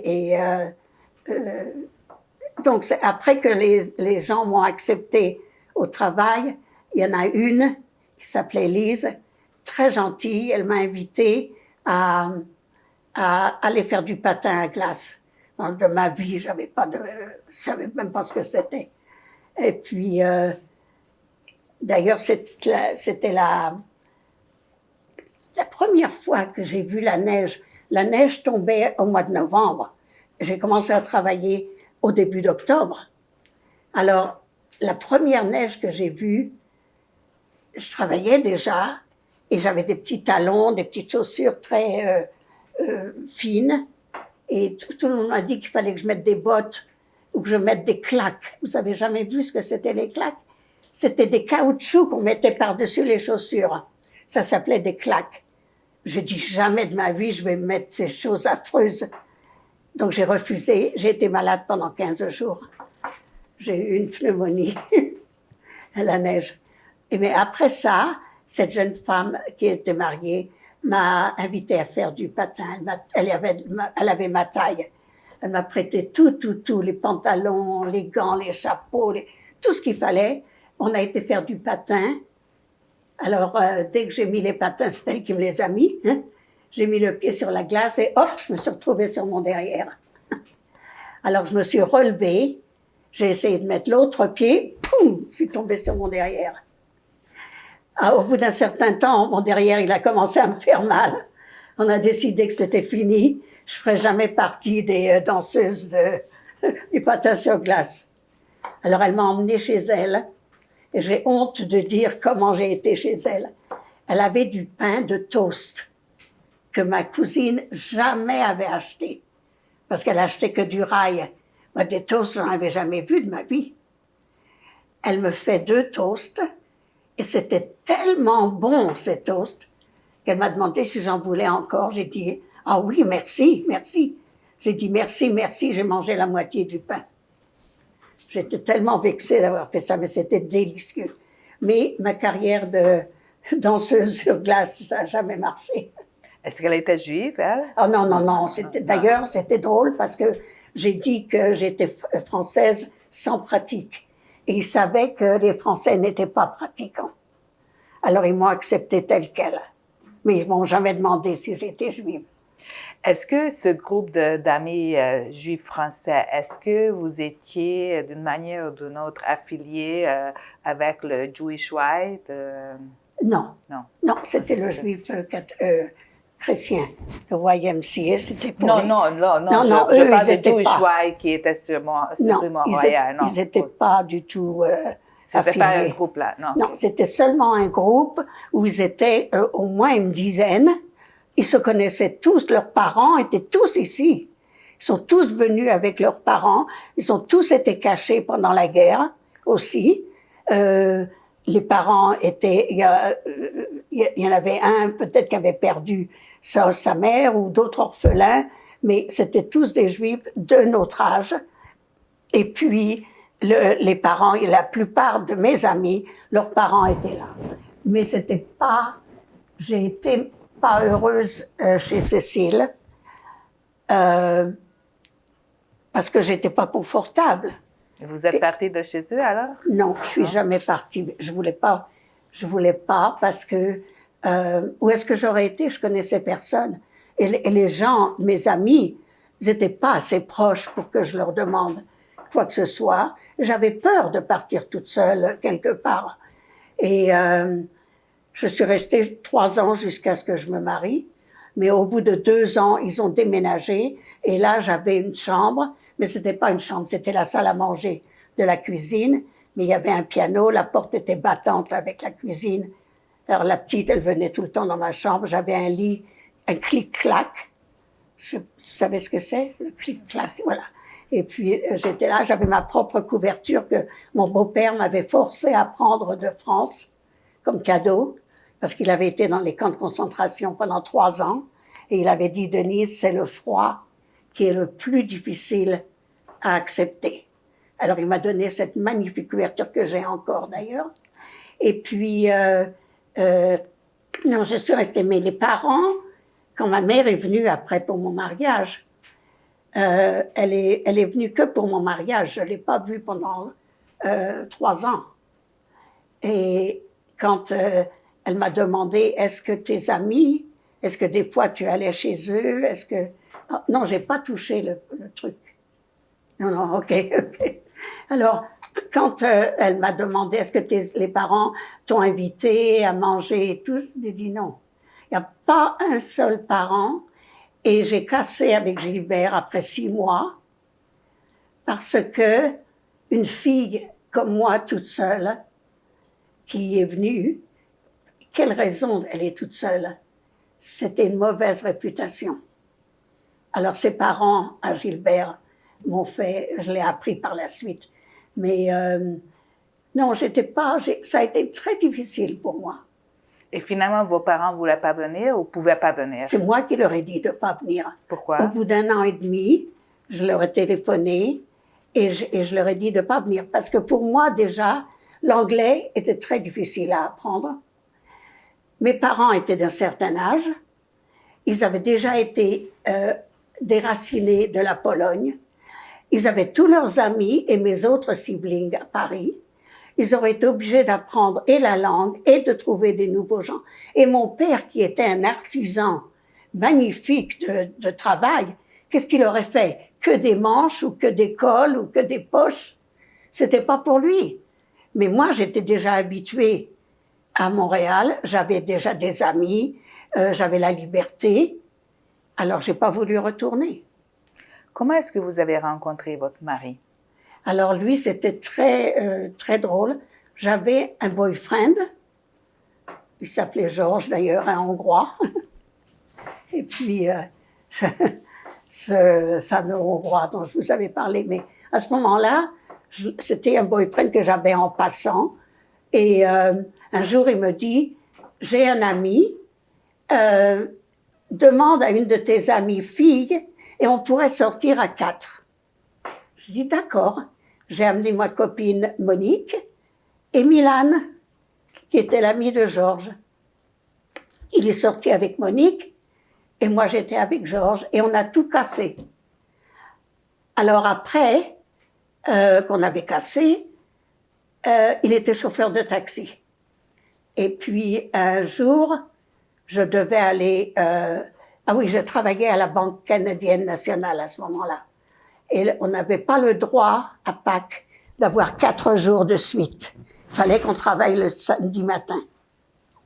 Alors, j'avais pas de lift, parce qu'avant, j'allais travailler avec mon cousin en voiture. Et là, je me dis, je vais prendre ou l'autobus, ou l'autobus ou un taxi. Le premier qui vient. Et c'est Milan qui passe. Alors, il me voit et il me dit, ils vont me donner un lift. Alors, on a été en ville. Quand on va en ville, en voiture, ça va plus vite, surtout un samedi matin. Alors, on a eu le temps d'aller prendre un café. Et puis après, on a décidé d'aller chez sa sœur qui habitait à Iroquois avec son mari et ses 2 enfants.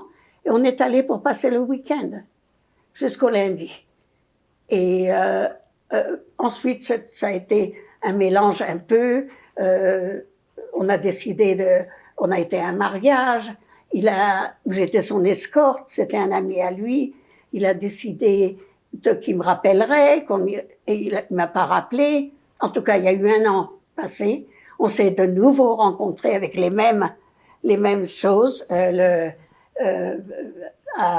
Où il m'a emmené en ville et tout ça. Et à partir de ce moment-là, il m'a demandé un jour d'aller steady. Et puis au bout d'1 mois, il m'a dit en anglais, il m'a dit, you know, you're watching TV at your cousin. Vous regardez la télévision chez votre cousine. And I'm watching it at my sister's. Pourquoi on n'achète pas une télévision et on la regarderait ensemble? C'est comme ça qu'il a proposé. C'était mignon, très gentil. Et on s'est mariés au bout de 4 mois. Il s'appelle comment? Il s'appelait Maximilian. Hans. Et lui, il est né où et quand? Il est né en Tchécoslovaquie, à Humenné. Il était né en 32, le 6 juin 32. Et on a eu des problèmes parce que sa date de naissance, c'était le 6, mais il a été enregistré que le 7. Alors, sur son passeport, c'était le 7. Sur d'autres papiers, c'était le 6. Il y a toujours eu des mélanges. Et puis, il avait été en 49 en Israël. Et il était venu la même année que moi au Canada, à Montréal. Pourquoi il est parti d'Israël? Parce que tous ses frères et sœurs avaient pas aimé le climat et tout. Ils étaient tous venus à Montréal. Alors, pour être avec ses frères et sœurs, et son père et sa mère, qui vivaient encore, sont venus à Montréal. Eux, est-ce qu'ils étaient religieux, eux? Beaucoup plus. Il y en avait une. Le père et la mère étaient ultra religieux. Mais Milan, depuis qu'il avait été en Israël, il avait complètement abandonné. Parce que dans un kibbutz, il faut bien traire les vaches, même le samedi. Alors, il avait perdu sa religion. Et il connaissait toutes les prières, il connaissait tout, mais il n'était pas religieux. Et bien, j'avais rencontré sa famille, un premier seder. On n'était pas mariés encore, mais on était 35 personnes. Et vous, quand vous êtes mariés, est-ce que vous avez commencé, parce que vous n'avez rien fait avant, est-ce que vous faisiez les fêtes et est-ce que vous faisiez quelque chose de juif à la maison? On a toujours avec Milan. À partir de Milan, oui. Avant, rien. Et avec Milan, j'ai appris quand même tout ce qu'il fallait faire pour les Seder, j'ai tout appris, toutes les fêtes. Je les ai apprises et on n'allait pas à la synagogue parce que Milan n'était pas religieux, mais on jeûnait pour Yom Kippour et tous nos amis étaient juifs. On a toujours habité dans des quartiers juifs. Alors, il y en a qui allaient à la synagogue, d'autres qui n'allaient pas. Et puis, comme je disais, Milan, sa famille, il y avait une de ses sœurs extra-religieuse. Et quand la mère avait été morte avant notre mariage, et Milan, il n'était pas vraiment pour la religion forcée. Alors, et moi, j'ai toujours aimé cette religion. J'ai toujours aimé que cette religion où on peut poser des questions autant qu'on veut, et c'est des belles histoires. Avec les enfants, est-ce que les enfants ont eu, vos enfants, ils ont fait leur éducation religieuse? Oui. Oui. Ils ont fait leur bar mitzvah, ils ont été à l'école le dimanche pour apprendre l'hébreu. On faisait, après qu'on a arrêté de faire chez son père à Milan, parce que le père, elle faisait toujours. Après, on a été chez sa sœur qui était religieuse. Et au bout d'un certain temps, j'ai dit, bon, maintenant, les enfants sont grands, on n'a pas besoin d'aller en ville. On avait acheté une maison à Chaumédy. On a décidé de faire Pâques chez nous. Et les enfants, est-ce qu'ils allaient dans une école juive ou non? Non. École publique? Oui. On n'est pas vraiment juif, on n'est pas resté tellement juif. Moi, oui. J'ai un fils qui est juif, mais ils sont mariés, mes 2 garçons sont mariés avec des non-juifs, mais il y en a une qui est comme juive, parce que c'est elle qui fait Pâques et tout ça à la maison. C'est elle qui a ma petite fille Léa, et Léa est très, très juive, de caractère et de goût, et elle est allée faire elle a passé le Birthright. Vous connaissez aussi ce que c'est. Et elle a beaucoup, beaucoup aimé. Ils sont allés faire un voyage de 12 jours l'été dernier, le mois de mai dernier, en Israël, tous les 3. Mais les autres sont tous intermariés. Mon 2e fils n'est pas du tout pour la religion. Et ma fille, on ne lui parle pas. Elle vit à Montréal, à la Chine, et elle est complètement, ils disent, estranged. Et ça, vous n'allez pas le mettre sur le disque et tout ça. Tout est là, mais ça va, c'est correct. Juste donnez-moi les noms et leur année de naissance de mes 3 enfants. Oui. Ah, OK. Alors, j'ai Michael, qui est né le 20 mars 1961. Loretta, le 13 mars 63, et Daniel, c'est Marc Daniel, le 25 juillet 1963. Une question à propos de vos amis. Vous avez dit que vous étiez toujours amis avec des Juifs. Votre cercle social, c'était des Juifs. Est-ce que c'était des Juifs immigrants comme vous ou des Juifs canadiens? Non, que des immigrants. Tous. C'était des immigrants. Pourquoi? Est-ce que vous aviez jamais des contacts avec les Juifs canadiens ou est-ce que c'était... Non? Non. Est-ce que vous avez essayé? Non, j'ai pas vraiment essayé. D'abord, les Juifs canadiens parlaient tous l'anglais, donc on n'avait pas la langue, parce que ce groupe que j'ai connu, c'était tous des Français. Mais avec votre mari, vous parliez l'anglais? Que l'anglais, oui. Mais lui, il n'avait pas d'amis parce qu'il avait une grande famille. Alors, quand la famille se réunissait tous les samedis soirs, ils jouaient aux cartes, ils n'avaient pas besoin d'amis.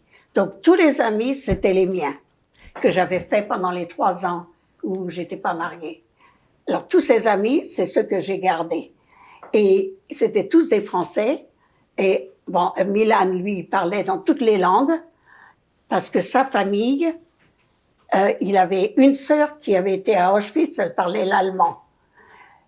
Une autre sœur, la plus jeune, elle parlait l'allemand aussi, parce que son mari était allemand. Les autres, elles parlaient toutes le hongrois et le tchèque. Il avait son frère qui était marié à une hongroise, elle lui parlait en hongrois et il lui parlait en tchèque. Comment je pouvais apprendre une langue comme ça? Ils parlaient tous très mal l'anglais, mais il y en avait un qui parlait un peu le français, et ils parlaient tous l'anglais vraiment, vraiment pas bien. Alors, mes amis, c'était tout pour moi, le groupe français. Et il faut pas oublier que les Canadiens étaient pas gentils, du tout, avec les Juifs, les Greenets, on nous appelait. Par exemple, j'allais dans une boulangerie rue Van Horn, une boulangerie en face. On me servait que la dernière.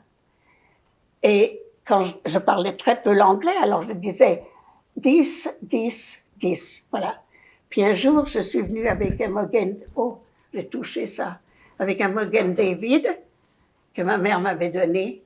Et puis la dame a dit, oh, you're Jewish, en anglais. J'ai dit, yes, like. Et j'ai détesté ça terriblement, parce que ça voulait dire que tant que j'avais pas dit que j'étais juive, c'était du racisme pour moi.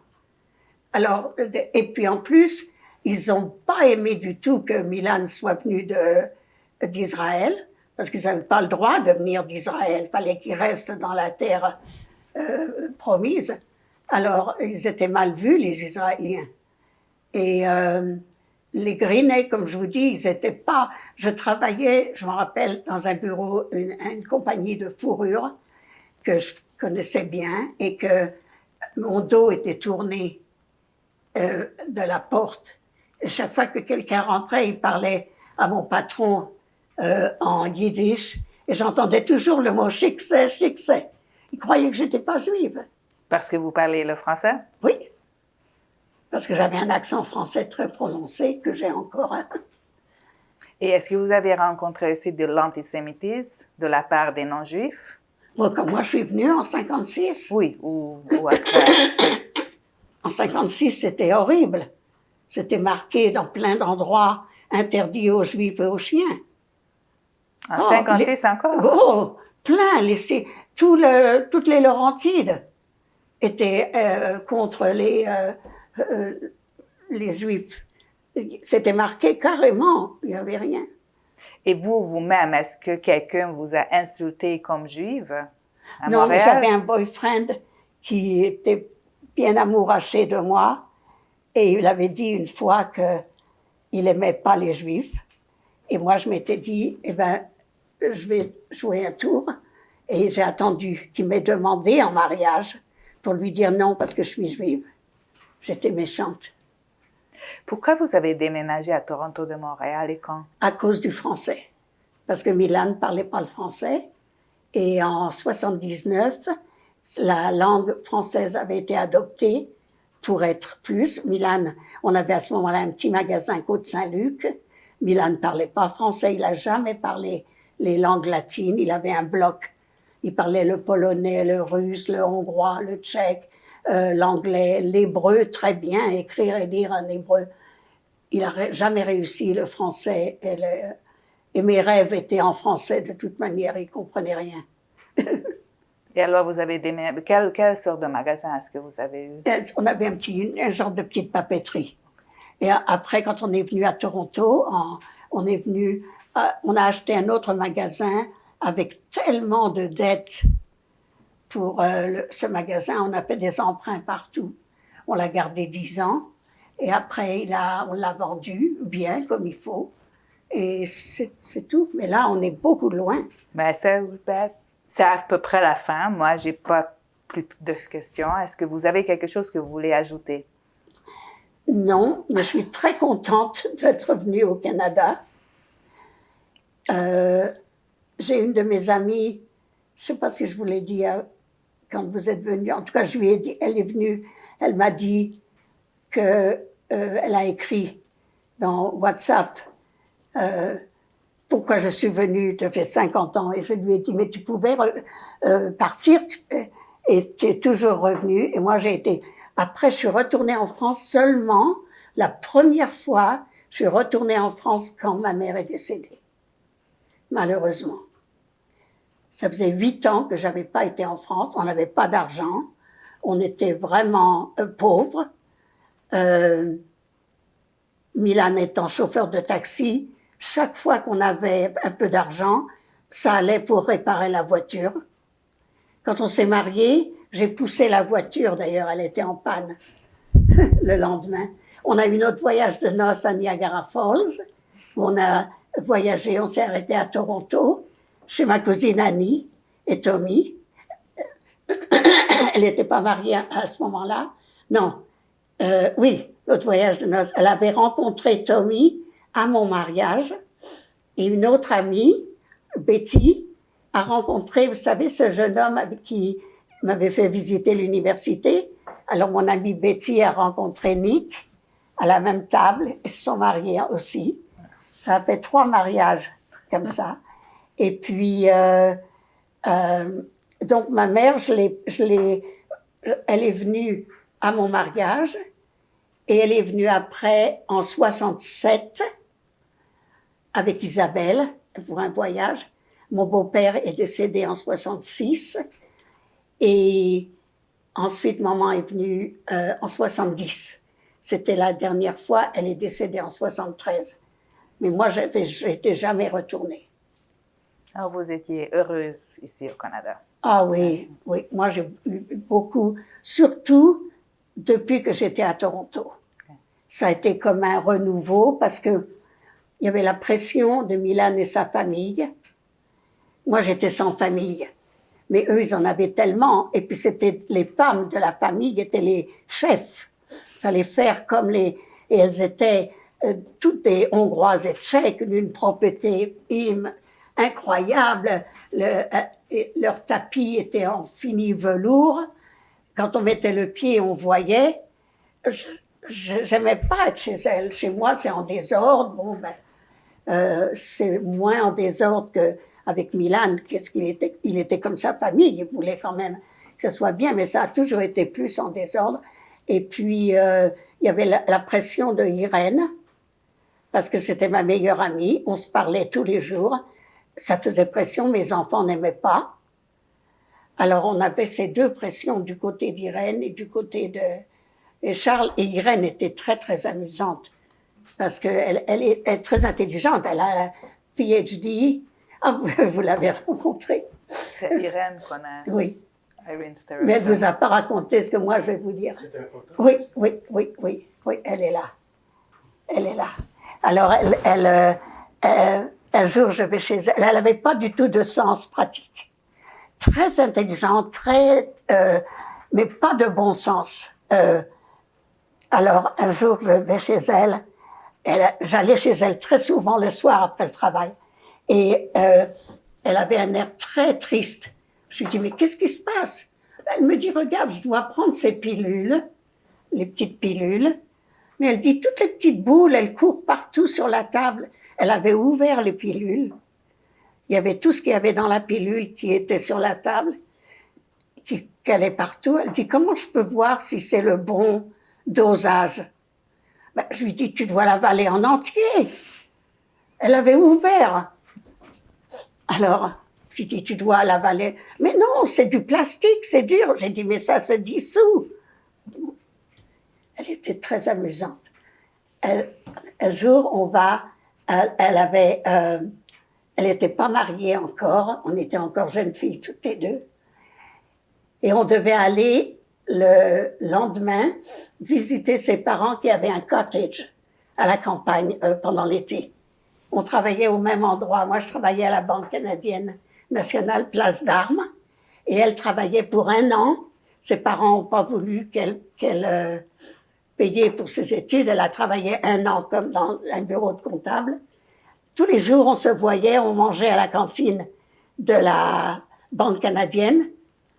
Fallait qu'elle paye 5 sous pour un café et elle pouvait manger avec moi. Je prenais tout ce que j'avais le droit et on mangeait toutes les 2 comme 2 reines pour ces 5 sous. On me prenait $1,50 par semaine, alors. Et je payais à Cécile $15 par semaine. Au début, la moitié de mon salaire pour dormir sur un divan. C'est pour ça que j'étais pas bien. Et puis, alors un jour, elle m'invite pour aller chez ses parents. Mais le soir, elle devait rencontrer Charles. Alors elle me dit, ça te dérange pas si non. Alors elle devait rencontrer Charles, mais elle s'est enfermée dehors.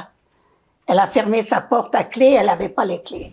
Elle ne pouvait plus rentrer chez elle. Elle me dit, alors je lui dis, écoute, viens chez nous. Ma cousine n'était pas là. Je lui dis, viens chez nous. Et elle me dit, ça te dérange pas si je vais avec Charles? Et je lui dis, non, non, non, va avec Charles, tu reviens ce soir et tout. Et puis j'ai vite été lui acheter une brosse à dents, et puis le dentifrice qu'il fallait, un peigne. Elle était tellement contente de ce geste que c'est de là qu'on est devenus très, très amis.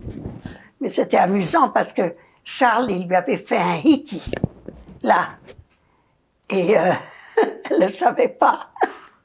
Je lui dis, bah, dis donc, Charles, il n'y a pas été avec le dos de la cuillère, hein. Alors, elle me dit, mais qu'est-ce qu'il m'a fait? Ben, j'ai dit, tu as fait quoi? Elle n'avait même pas senti, on était tellement naïves, toutes. Dans nos âges, on savait rien. Et puis, elle a mis un foulard ce jour-là, et on est allé voir ses parents. Une chaleur, un juillet très chaud, et elle a mis ce foulard pendant tout le temps. Et sa mère lui demandait, mais pourquoi t'as ce truc-là autour du cou?